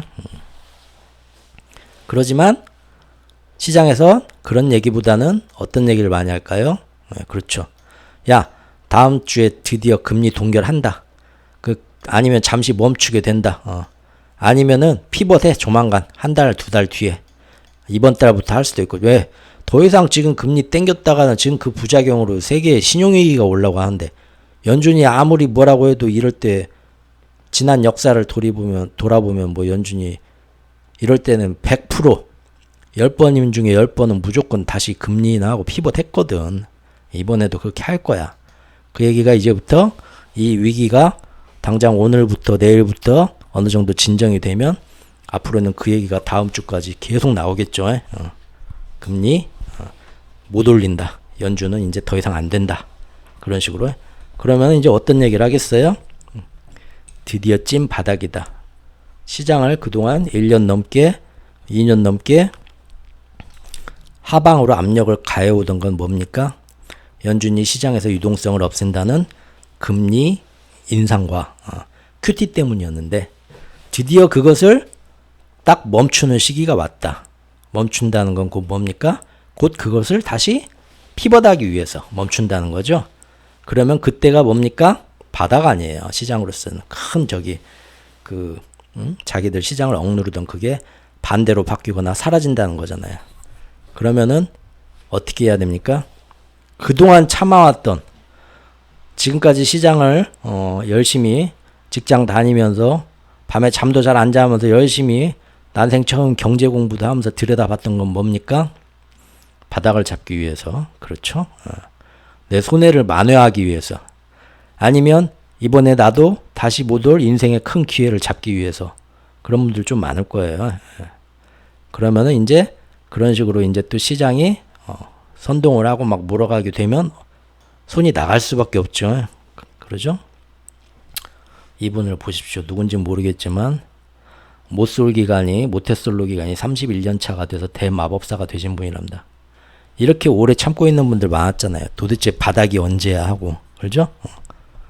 아주 그 몇십 년을 참아온 총각처럼, 동정 총각처럼 몇십 년을 혼자 이렇게 인내해온 청산과부처럼 손이 나갈 수도 있겠죠. 그러나 제가 항상 아주 지겹도록 얘기해오는 건 이번에는 다르다. 설사 바닥이라 생각되더라도 한번 그냥 보내라. 일단은 보내라.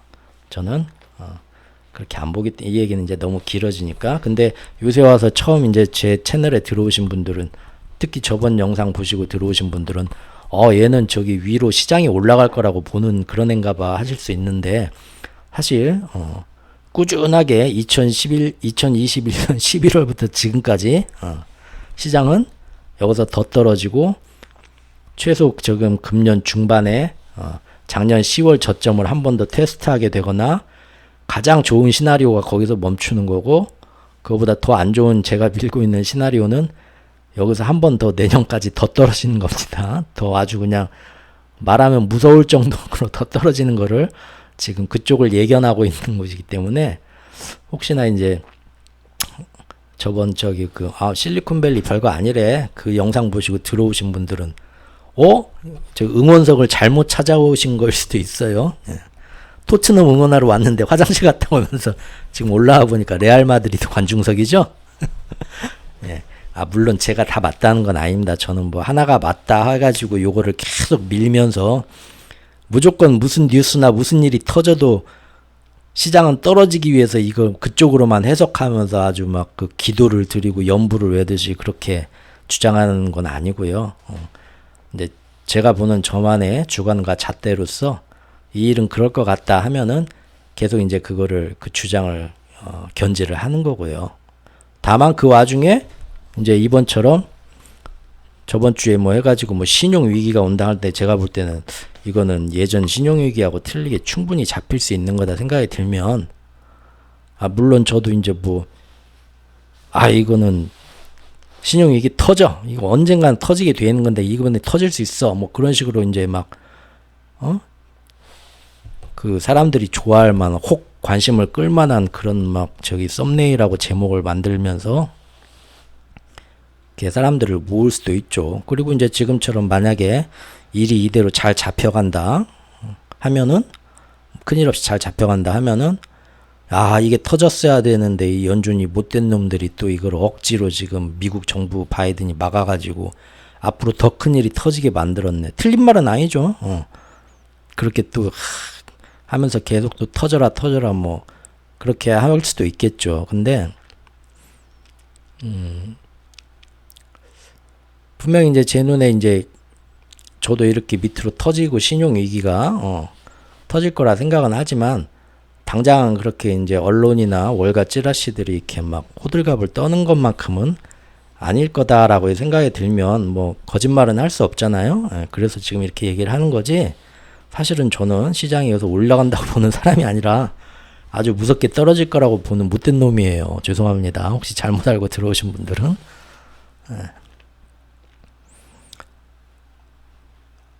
그래서 만약에 지금 정말로 이제 앞으로 그 언론들이 선동하는 것처럼 또 연준이 지금 금리를 앞으로는 피벗 할 수밖에 없을 것이다. 이 얘기가 앞으로 계속 나오게 된다면 다음 주까지 만약에 그렇게 하면은 정말 더 큰 문제라고 봐요. 왜? 인플레가 지금 확실히 안 잡혔잖아요. 근원 수치는 계속 안 잡히고 있잖아요. 확실하게. 그렇죠? 이제는 디스인플레이션 잘 믿지 않죠, 사람들. 그런데 여기서 지금 금리 인상을 쉬어가잖아요. 잠시라도. 그러면요, 이 인플레는 더 커진다는 거예요. 그러면은 결국 나중에는 그걸 잡기 위해서 더 큰 지금 치러야 할 대가보다 더 비싼 대가, 더 큰 경착륙과 그 결과로 인플레를 빨리 못 잡는데 경기 침체가 따라오게 돼서 스태그플레이션이 따라오게 된다는 겁니다. 이게 제가 지금 꾸준히 밀고 있는 이제 제가 보는 안 좋은 미래잖아요. 이게 결국은 그렇게 된다는 거예요. 이번에 만에 하나 쉬어간다고 하더라도 그러니까 저는 물론 제가 다 맞는 건 아니겠지만 제 생각이 이렇게 해서 바닥이 나온다고 이번에 들어가는 것도 굉장히 위험하다라고 저는 생각을 하고 있고요. 그래서 제 생각은 그래요. 연준이 지금 할 수 있는 방법은 앞으로 며칠 동안 여기 BTFP라고 이제 우리나라 치안펀드처럼 이 신용 위기를 막기 위해서 만들어낸 이 기금 있잖아요. 뱅크 텀 펀딩 프로그램. 이거 외우기 쉬워요. 아까 얘기한 것처럼 buy the dip. 지금 저가 매수의 기회다 해가지고 buy the fucking pivot. 연준이 이제 피벗 할 거다. 이렇게 사실 말 만드는 애들이 선동하려는 애들이 먼저 만들어요. 잘 아시죠? 그런 거? 우리나라 증권시장도 보면 뭐 동학개미 뭐 그런 거 딱 말을 만들었다는 거는 사람들을 다 개미들을 끌어모으고 싶다는 얘기고 뭐 여러 가지 뭐 그때그때 재밌는 말들 이벤트로 만들어내는데 이 Buy the fucking pivot도 이런 얘기를 해가지고 이제 사람들을 다시 또 시장에 조만간 지금 이 실리콘밸리 은행이 충격이 가라앉게 되면 다시 또 이걸로 사람들을 이번에 끌어모아가지고 어떻게 또 장사질을 해보겠다라는 그런 다분히 의도된 때 여기가 어디서 나왔어요. 제가 볼 때는. 예. 어쨌든 연준이 할 수 있는 방법은 앞으로 이제 한 달, 두 달 보면서 계속적으로 지역 은행에서 신용 위기가 번지지 않는가. 왜냐하면 지금 당장은 다 일을 봉합하고 마무리를 해놔도 사람들이 일단 아까 제가 말한 것처럼 컨센서스 변화가 왔잖아요. 그러면 앞으로는 이쪽 스타트업이나 혹은 이런 그 자산 구조가 굉장히 지금 불리한 위치에 있는 은행들에는 더 이상 돈을 안 묻어 놓으려고 할 거예요. 아무런 문제가 없이 다 해결이 돼도. 그렇죠? 저 같아도 그러죠. 이 문제가 해결이 되고 잘 돼도 이번에 저축은행 하나가 터지려다가 살아났단 말이에요. 그런데 이 일을 어떻게 해서 나라에서 왔고 아무 문제가 없이 잘 됐어. 다 구제해 준다고 해. 근데 거기하고 아무 상관없는 저축은행에 나도 좀 돈이 돈 1,000만 원 있거든요. 근데 이제 이 일이 끝나고 나면 어떻겠습니까? 저도 거기 빼놔. 거기 나 못 믿겠어. 지금 세상 돌아가는 걸 보니까 아무리 문제 없다고 하는데 나 거기 진짜 갈 때마다 그 맨날 살근살근 저기 말 걸어주고 사탕 하나 주고 아버님 참 저 50대 초반입니다. 그게 나이 많지 않습니다. 그래도 어디 가면 젊은 사람들이 아버님이라고 해요. 맞죠? 그러면서 홍삼 캔디라도 하나 주고 말이라도 걸어주고 젊은 아가씨가 나 미쓰리 보려고 그리 거기다가 돈 1,000만 원 묻어놨는데 미쓰리한테 미안한데 나 돈 빼가지고 다른 은행 좀 저기 제일 큰 은행 어디 신한은행에다 다시 옮겨놔야겠어. 미안한데 솔직히 불안해 요새. 그렇죠? 근데 옛날에는 그것도 가가지고 미쓰리 얼굴 보면서 아이고 나 저기 아들도 없는데 아들 저기 장가 간다고 해서 나 저기 돈 좀 빼야겠어. 그럼 미쓰리가 어머 아버님 그러면 안 돼. 막 하면 또 아유 나 갔다가 말도 못 꺼내고 올 텐데 요새는 저기 스마트폰으로 어플 딱 켜가지고 이체 빵빵 하면 되잖아요. 그렇죠? 그런 식으로 간단 말이에요. 그렇게 돼서 어떤 전체 그 지역은행과 어떤 기업들의 고루고루 퍼져야 이 자산시장이 많이 위축이 될 수 있기 때문에 계속해서 앞으로 몇 달 동안 이런 저기 뱅크텀 펀딩 저기 프로그램 같은 걸로 해가지고 그 다음에 사람들이 좀 더 안심하고 있고 앞으로 또 다른 이런 뱅크런이나 신용위기 사태가 미국에 퍼지지 않게 앞으로 연준하고 전 정부가 어떤 이제 의회에서 규제안을 내놔가지고 시간은 좀 많이 걸리겠지만 규제 감독 강화를 해서 금융권을 단단히 챙겨가는 게 이제 연준이 할 수 있는 방법이겠죠. 그러죠? 물론 이제 이런 것들이 정치권의 갈등 때문에 실제 어느 정도 적용될지는 아직 미지수긴 하지만 연준이 할 수 있는 권한 안에서는 앞으로는 슬슬 그렇게 할 겁니다. 하고 그러면서 인플레도 잡아가야 되니까 동시에 어떻게 합니까? 크게 신용위기가 안 오는 상태에서 베이비 스텝으로 조금씩 더 올리는 거는 계속 해나가는 게 그게 제가 볼 때는 연준이 할 수 있는 최선의 지금 방법입니다. 결국은 작년부터 얘기한 대로 계속 그냥 베이비 스텝으로 계속 베이비 스텝으로 예고했던 대로 3월 뭐 5월 뭐 이렇게 잡아가고 그렇게 될 것 같은데 그래도 이제 뭐 당장 어떻게 될지 모르죠. 또 이제 시장에 얼마나 또 어떤 또 폭풍이 올지도 모르고요. 이번에 어쨌든 민주당하고 공화당하고 그래서 지금 우리 작년에 그 뭐 저기 영끌족들 살리는데 왜 세금으로 살린다는 게 말이 되나? 빚을 탕감해줘? 신용을 뭐 구제해줘? 싸움이 날 뻔했던 것처럼 공화당 민주당 이번에 또 이제 정말 우습게 싸우죠. 그 뭐라고 합니까? 그 남의 나라 얘기지만 재밌으니까 한 번만 볼까요? 공화당에서는 민주당한테 야, 이 신용위기가 온 거는 연준이랑 니네가 급격하게 물가를 잡는다고 긴축을 급하게 땡겨서 그런 거고 왜 긴축을 급하게 땡길 수밖에 없었냐를 살펴보면 니네 민주당이 돈을 어마어마하게 풀어가지고 인플레를 만들어서 그래. 틀린 말 아니죠? 정확하게 찝은 겁니다. 예. 그러면은 근데 그거를 지금 살리겠다고 뭐 국민의 혈세를 이용해서 이 은행들을 살리겠다고 말도 안 돼 다 집어쳐 한단 말이에요. 근데 그것은 정치적 공격이고 공화당이 지금 만약에 민주당 입장에 있었어도 이번에 이렇게 할 수밖에 없었을 겁니다. 뭐 아무리 뭐 자본주의 시장 경제 체제를 우리가 뭐 존중하자 해도 그렇게 딴 나라가 절단 날 것 같으면 자기들은 뭐 안 하고 있었겠어요? 어디 나라는 똑같아요. 우리나라도 아마 그럴 거요. 우리나라도 뭐 저번 정권에서 이것은 뭐 이 집 때문에 다 망쳤다 공격할 땐 그러겠지만 그런 정권이 나중에 이제 자기들이 정권을 잡게 되면 똑같은 상황이 아마 똑같이 하게 될 겁니다. 그렇죠? 일단은 나라를 살려야 되니까 서로 이제 정쟁을 하는 거죠. 공격을 하는 거죠. 정치적으로. 근데 민주당이 말하는 것도 또 근거가 있습니다. 민주당은 공화당을 공격하는 게 뭡니까? 도트-프랭크법 때문이다. 이 도트-프랭크법이 뭐냐면 2008년도에 리먼 브라더스 사태가 터졌을 때 그때 보니까 은행들이 너무 방만하게 이런 안 좋은 위험한 투자 상품 말도 안 되는 거에 이렇게 하는 거를 자기들 맘대로 너무 시장 논리에 맡겨갖고 다 맡겨놓더니 이런 사단이 벌어진 거였어요. 나중에 보니까. 그래서 우리가 꼭 자유민주주의, 자본주의, 시장 논리만 그게 세상을 다 해결해 줄 것 같이 그렇게 생각하면 안 된다. 나라가 좀 적당히 이렇게 규제를 하고 통제를 해가지고 근데 이것도 근데 잘못하면 빨갱이 논리로 어떤 뭐 공격받을 수도 있겠죠. 뭐 사회주의냐? 네가 무슨 뭐 이렇게 이래라 마라 뭐 저기 기업들의 간섭을 해.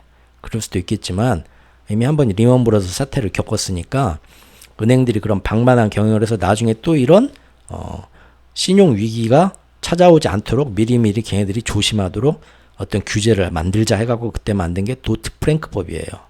그때 이제 이 법을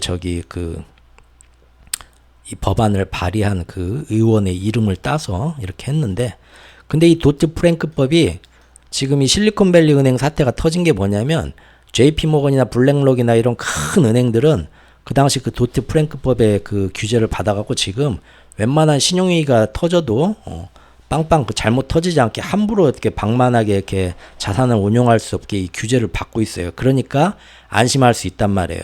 그래서 제가 목요일날 그 일이 터졌을 때 금요일날 영상을 만들면서 웃기다 이거 이게 호들갑 떨 일 아닌데 지들도 뻔히 아는데 무슨 전체 은행권이랑 뭐 전 미국의 어떤 거기로 다 퍼질 것처럼 막 공포를 선동하고 지금 저기 난리를 호들갑을 떨면서 가만히 보니까 모든 섹터에서 돈을 싹 빼가지고 채권으로 옮기고 있네. 그게 웃긴다고 이제 제가 영상을 저번에 만들었던 거 아니에요? 그런데 왜 이번에 그럼 실리콘밸리 같은 작은 은행들은 터졌냐? 이 도트 프랭크법을 중간에 뭐들 이렇게 은행들을 저 하고 싶은 대로 좀 하게 놔두지 뭐 이렇게 규제한다고 말해. 사회주의 빨갱이들처럼 그러고 있어. 그거를 중간에 누가 좀 바꿉니다. 누가요? 트럼프가 바꿨거든요. 트럼프가 그래 그 예전에 그 리만 브라더스 사태처럼 큰 은행들 골드만삭스 뭐 JP모간 이런 애들이 터질까봐 걔네들은 그대로 그 규제를 따르라고 해 이 법을. 그런데 그 밑에 찌그마한 중소은행들 지역은행들은 이렇게 하면은 얘네들이 뭘 할 수가 없어. 기업을 살려줘야지 말이야. 트럼프는 이제 기업 살리는 걸 굉장히 좋아했잖아요. 규제를 최대한 안 하고 그래가지고 무조건 자기가 이제 그래가지고 트럼프 행정부 시절에 이런 작은 은행들은 자기들 하고 싶은 대로 투자도 하고 할 수 있게 도트 프랭크법 거기서 규제를 풀어줍니다. 완화를 시켜줘요. 그런데 그 완화하기 위해서 법을 만들 때 가서 증언하고 했던 그 참고인으로 해가지고 그 갔던 애가 이번에 문제된 그 실리콘밸리 은행의 최고 경영자가 또 가서 아유 우리한테는 이렇게 규제 풀어줘도 아무런 문제 없고 더 좋습니다 해가지고 의회 가가지고 또 설명을 한 애가 또 걔였어요. 그래놓고 이번에 걔네 은행이 터진 거죠. 그러니까 사실 이번에 이 문제가 왜 터졌냐 보니까 뭡니까? 트럼프가 그때 얘네들 풀어주지만 않았어도 이 일이 안 터졌는데 어디 와서 적반하장식으로 민주당 탓이라고 하냐 하는 거죠. 이거 틀린 얘기 아니죠? 공화당이 이렇게 문제 만든 거죠?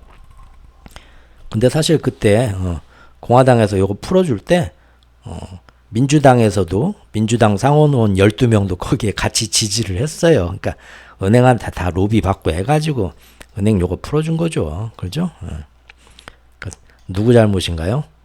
둘 다 잘못했죠. 어쨌든 요런 저기 이제 앞으로 이제 다시 규제를 다시 하자. 이 작은 중소은행도 예전처럼 다시 규제를 하자. 안전하게 함부로 저기 막 이상한 투자하지 못하게 이런 식으로 가려고 해도 공화당이 한동안은 이제 서로 이제 책임 전가하면서 정치적으로 이제 써먹으면서 서로 간에 이제 그게 쉽게는 잘 안 되겠죠.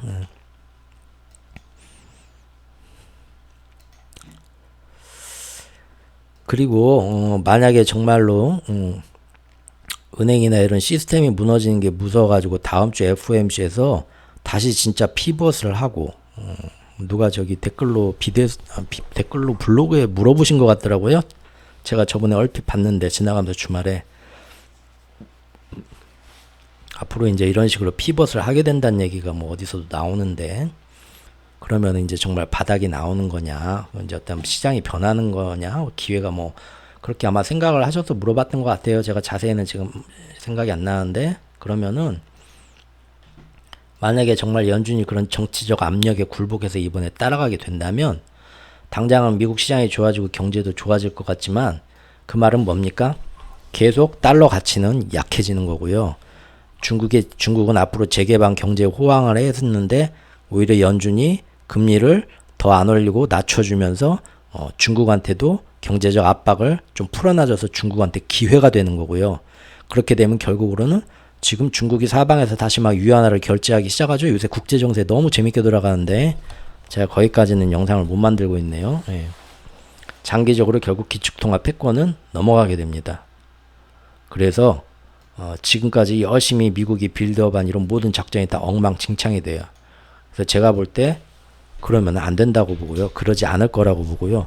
만에 하나 그런 식으로 후퇴를 한다면 정말로 다다음 달에 뭔가를 빵 터뜨려 가지고 안심시켰다 빵 터뜨려 가지고 정말 큰일을 벌이겠다는 마음을 먹으면 뭐 위장술 같이 그렇게 한번 그럴 수도 있지만 어쨌든 연준이 지금으로 할 수 있는 방법은 여기 써놓은 것처럼 일단은 금융권을 이런 BTFP나 규제 감독 강화로 잘 챙겨가면서 자산관리 감독 강화는 규제 변경을 하면서 그러면서 금리는 역시나 인플레를 잡기 위해서 동시에 살살 계속 올리면서 병행할 수밖에는 없을 것 같아요.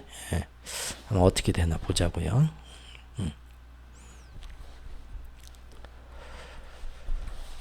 자, 그래서 세계를 경제 위기에 어떻게든 몰아넣고 중국의 자본시장에도 위기를 불러와야만 비록 미국이 같이 힘들어지더라도 이번에 기축통화 찬스를 이용해서 다른 나라가 힘들어도 미국은 제일 많이 살아날 수가 있죠. 그래서 홀로 버틸 수 있고, 그래서 다시 한번 다음 세대에도 기축통화 패권 시즌2를 디지털 달러 같은 형식으로 이어갈 수가 있다. 저는 그렇게 보고 있기 때문에 제가 시장을 보는 가장 큰 어떤 흐름이죠. 뼈대죠.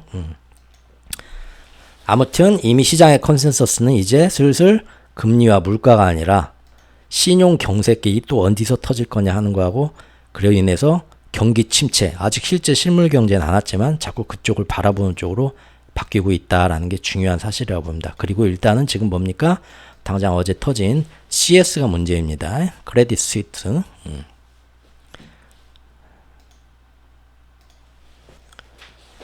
자, CS가 터졌는데 제가 작년부터 정말 열심히 제 블로그에 얘기를 해왔던 문제가 뭐냐면, 진짜 문제는 물밑에서 진행되고 있는, 아무도 그 당시에 그 영향력이 어느 정도 시장에 퍼질지 가늠하지 못하고 심지어 신경조차 잘 안 쓰고 있지만 진짜 큰 문제라고 생각했던 게 양적 긴축, QT다 라고 제가 얘기를 해왔었습니다.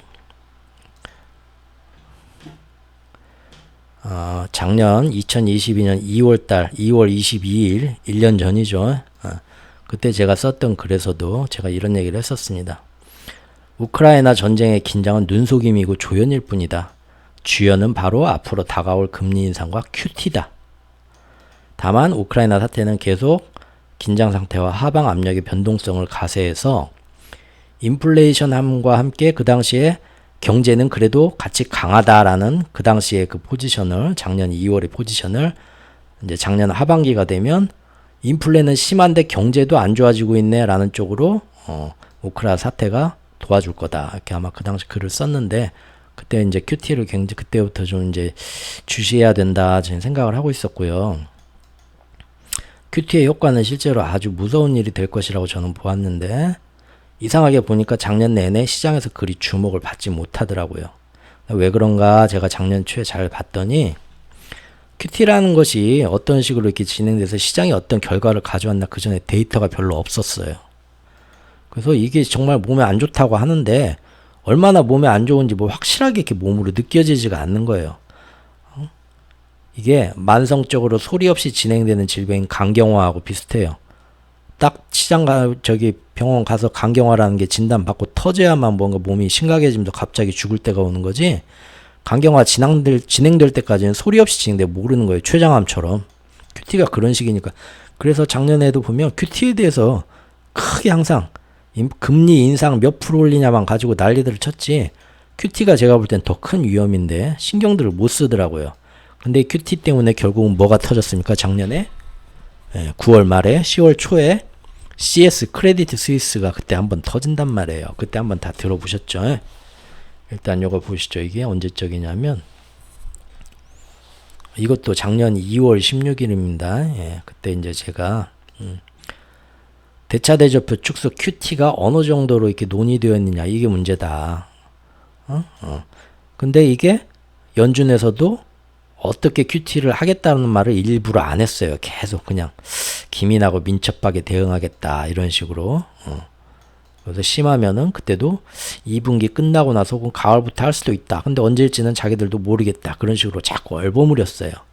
그 당시에 이제 제임스 블라드 총재가 나와가지고 그러지 말고 당장 빠르게 여름 7월부터 QT를 시작해야 된다. 그것도 막 그런 얘기를 꺼내고 했었는데, 보니까 그때도 QT하고 금리 인상을 같이 해본 경험이 그 전에 딱 한 번뿐이더라 이거예요. 역사적으로. 그리고 또 그때하고는 경제적 상황이 지금이 많이 틀려요. 그래서 저는 근데 그때 잘못하면 요것 때문에 시장이 크게 흔들릴 수도 있겠다라고 저는 이제 개인적으로 걱정을 했는데, 시장에서는 경험이 없으니까 한 번도 안 가본 길이기 때문에서 잘 모르니까 별 말들을 안 하는데 그게 걱정이 된다. 제가 작년 2월 달에 썼던 글이거든요. 이건 또 언제 쓴 거야?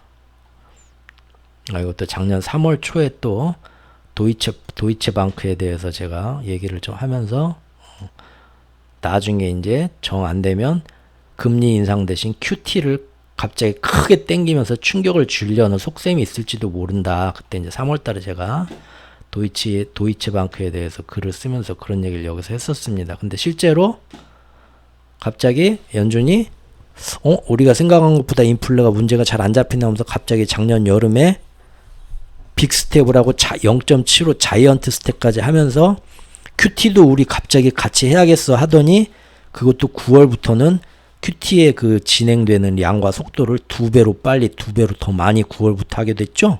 그게 지금도 진행 중이에요. 제가 그걸 보고 이놈들 드디어 이 방법을 쓰는구나. 사단 나겠다 했는데 9월 딱 쓰고 한 달, 2달 만에 사단이 났었잖아요. 작년에. 영국 길드체가 터지려고 하고 QT가 터지려고 하고. 그래서 제가 이거 봐라 이거. 하지만 아무도 안 봤죠. 왜냐하면 뭐 제 블로그 보는 사람도 별로 없었으니까 혼자 생각한 거니까요. 예.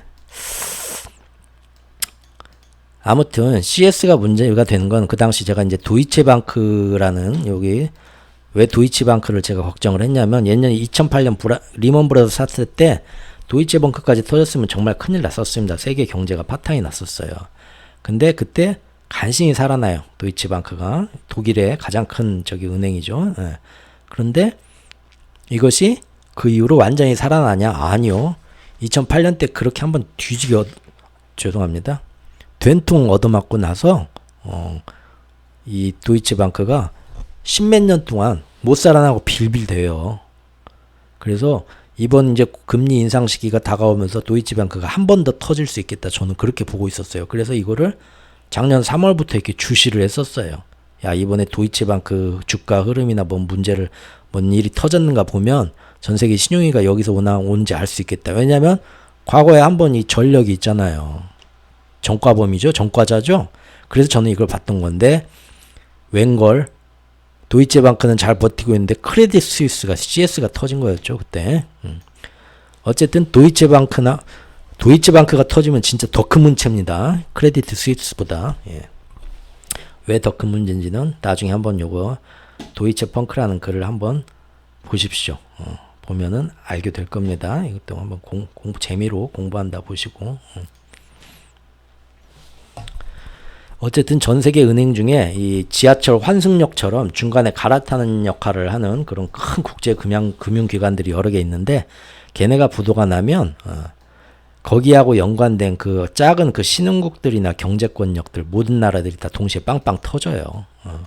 그러면은 전 세계에 신용 부채위기가 오는 거예요. 지금 실리콘밸리는 스타트업 회사들한테만 문제가 번지려고 했었고 또 그 스타트업 회사들이 미국의 실리콘밸리가 각 나라에 지점을 만들어서 그 나라의 또 스타트업 회사들을 상대했었죠. 지금 여러 나라에서 그것들이 터지는 문제로만 갈 수가 있지만 크레디트 스위스 같은 나라가 터지게 되면 어쨌든 그리고 이번에는 모든 것은 다 예전처럼 2008년처럼 부채 위기가 아니고 국채 위기고요. 국채 위기. 이건 더 큰 문제고요. 사실은. 예. 근데 이제 크레디트 스위스 같은 게 터지면 이런 것 때문에 더 문제가 된다는 거죠. 그래서 처음 금리 인상이 예고되고 QT가 행해질 수 있다는 말이 작년 초에 솔솔 나왔을 때 이제부터는 도이체방크를 봐야겠구나 하고 저는 그렇게 생각을 했었던 거고요. 예. 그때 이제 제가 생각했던 게 2월 달에 썼던 글인데 역시나 연준이 앞으로 QT를 만약에 진행하게 된다면 그러면 더 이상 지금 현재로서도 미국 국채를 아무도 사주지 않는 시절이 됐는데 그렇게 되면 미국 국채 금리가 앞으로 계속 올라갈 거고 그러면은 유동성이 경색이 생기면서 약한 것부터 무너지게 만들 텐데 가장 약한 그러면은 국제 시장이 또 터지겠지만 회사채 금리도 올라가서 가장 약한 회사채 시장부터 무너지게 만들 수 있다라고 제가 작년 2월 달에 걱정을 했던 건데 이게 실제로 작년 9월하고 10월에 터지려고 했었죠. 그래서 우리나라 회사채 시장도 레고 사태가 있긴 했지만 사실은 그 전부터 요것 때문에 올라가면서 문제가 심각해진 거고 지금도 일이 해결은 안 됐습니다. 진행 중입니다. 예. 근데 이렇게 위험하다는 걸 뭐 저만 잘나서 알고 있었을까요? 아니죠. 기관들은 풀림없이 다 알고 있었죠. 몰랐다는 건 말이 안 돼요. 제가 볼 때. 그런데 시장에다 말을 안 해주는 거예요. 개미들한테. 하면은 자기들 돈벌이에 방해가 되니까. 예.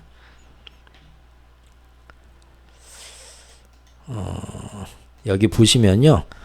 아마 이 기사 보셨을 겁니다. 지금 실리콘밸리 은행에서 도덕적 해이 논란인데 그게 뭐냐면 여기 최고 경영자가 지금 뭐 저번 주에 여기가 이제 부도가 났지만 이미 지난달 27일에 자기가 들고 있던 여기 관련 주식을 다 매도를 해버렸어요. 미리.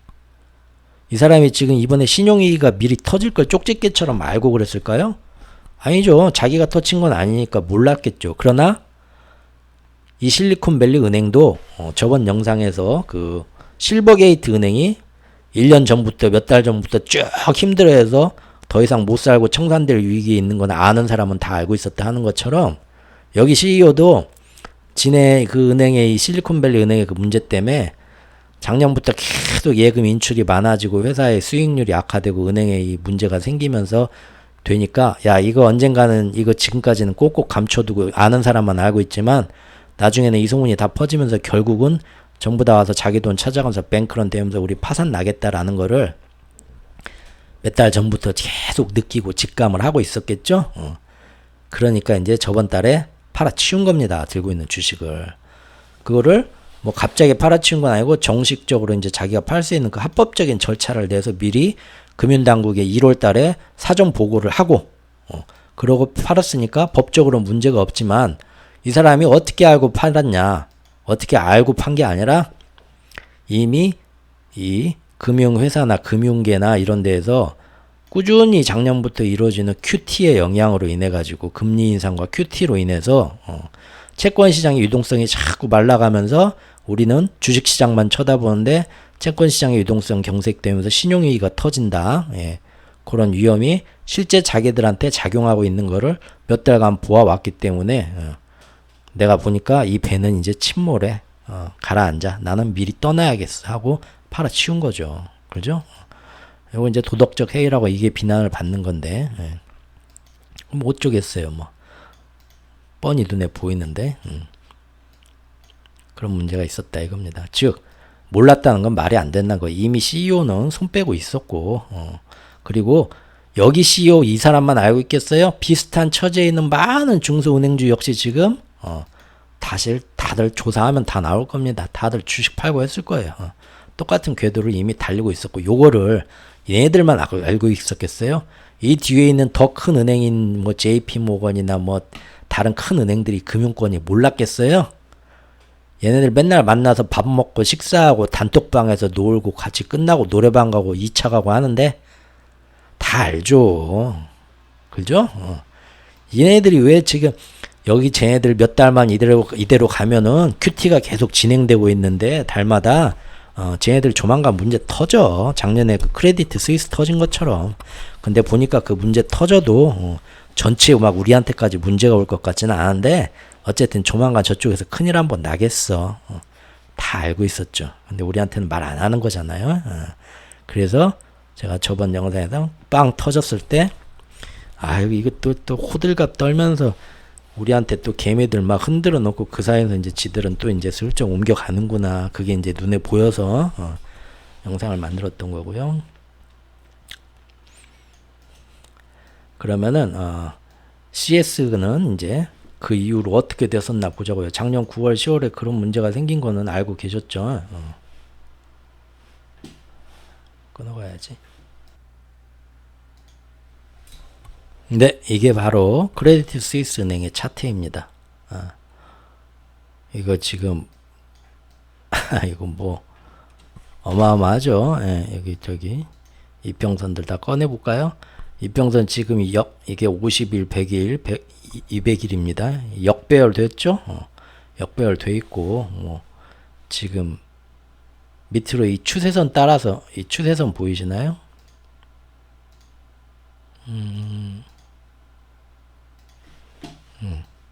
이 추세선 따라서 그냥 한없이 떨어지고 있죠. 한없이.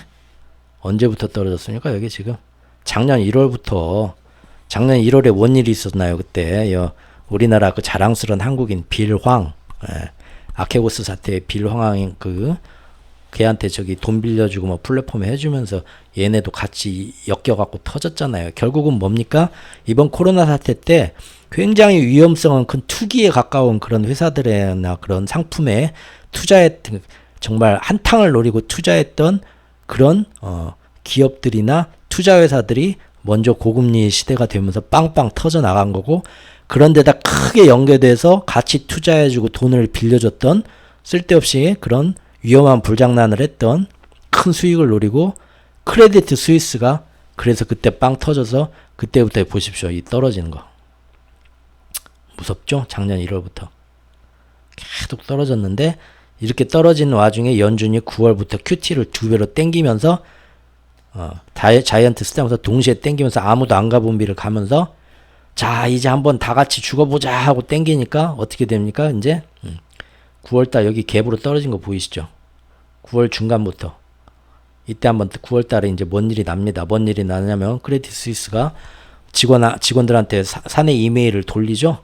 이때부터 새로 이제 그 1월달에 크레디트 스위스를 살려보겠다고 새로 취임한 CEO가 나 월급 안 줘도 돼 하고는 열심히 회사를 살리려고 막 노력을 했는데, 이게 계속 떨어지잖아요. 연준이 계속 고금리로 했는데 모든 자산이 거기하고 연관돼 있으니까. 그러니까 9월달 초에 앞으로 한 달이 우리 회사가 존망을 발음 잘해야지, 존재하냐 망하냐 존망이 걸린 아주 큰 사태인데, 내가 열심히 하고 있으니까 우리 다 같이 힘을 앞에 잘해보자고 격려하는 차원에서 흉흉한 소문이 막 사내에 도니까, 사내를 직원들을 진정시키려고 이메일을 돌렸어요. 이때 돌렸는데 또 직원들이 좀 그 MZ세대, 요새 TV에 나오는 뭐 눈에 광기가 도는 그런 MZ세대가 한 명 있었나봐. 그래가지고 이 잘해보자는 거였는데 이거를 또 외부로 유출을 시켜요. 야 지금 오늘 갑자기 이메일 왔는데 회사 CEO한테 회사가 한 달 안에 뭔 절단이 난대 뭐 그런 식으로. 이게 지금 이번에도 SNS가 정말, 야 SNS랑 이런 스마트폰이 퍼지는 디지털 시대가 되면서 부작용이 참 많이 나오네요. 그렇죠? 그래갖고 이제 그런 게 터지면서 이때도 뱅크런 비슷하게 난리가 난 거예요. 똑같죠? 이번 사태하고. 그래가지고 여기서 갭으로 떨어지죠. 난리가 나죠. 이때 살려고 했는데, 이때 이제 누가 나타납니까? 사우디아라비아가 나타나서, 제가 예전에도 한번 얼핏 얘기했는데, 사우디아라비아 특징이 좀 괜찮은 것 같은데 많이 떨어졌다 하면 일단 들이밀고 봅니다. 얘네들은 돈이 많거든요. 들이밀고 나중에 크게 손해만 안 날 것 같으면 뭔가 이제 이 지분을 사줄 때 뭔가 이제 제약을 걸죠. 조건을 걸죠. 그래갖고 나중에 뭔 일이 터져도 자기들한테는 큰 손해가 안 가게 그것만 해주면, 우리가 니네 지금 필요한 돈이 얼마야? 우리가 대줄 수 있는 만큼 해서 일단 구제해줄게. 근데 사우디 국부펀드가 들어와서 살아난단 말이에요.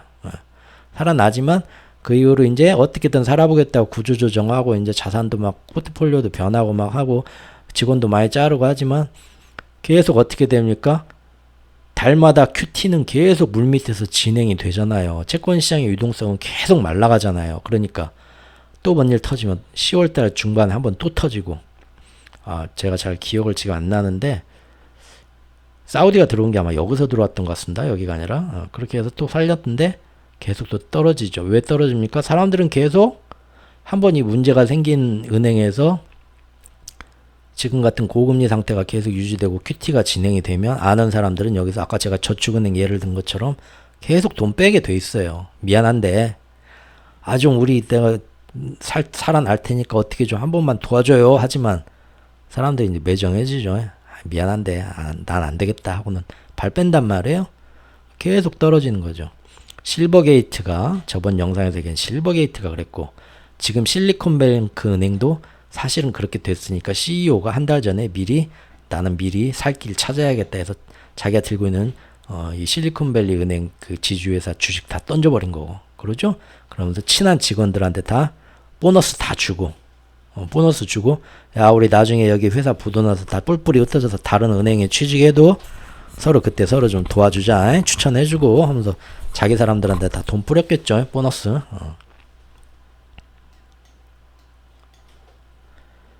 그렇게 해서 지금 계속 이런 식으로 하방 압력을 받고 있는데, 지금 이거 지금 제가 예전에 그려놨던 건데, 중요한 여기 지지선으로 제가 봤던 게 3.70달러, 그 당시 왜 적어놨나 모르겠네. 3.70달러하고 여기 지금 거의 3달러 주당 이렇게 봤는데, 이게 지금 결국은 어떻게 됐나요?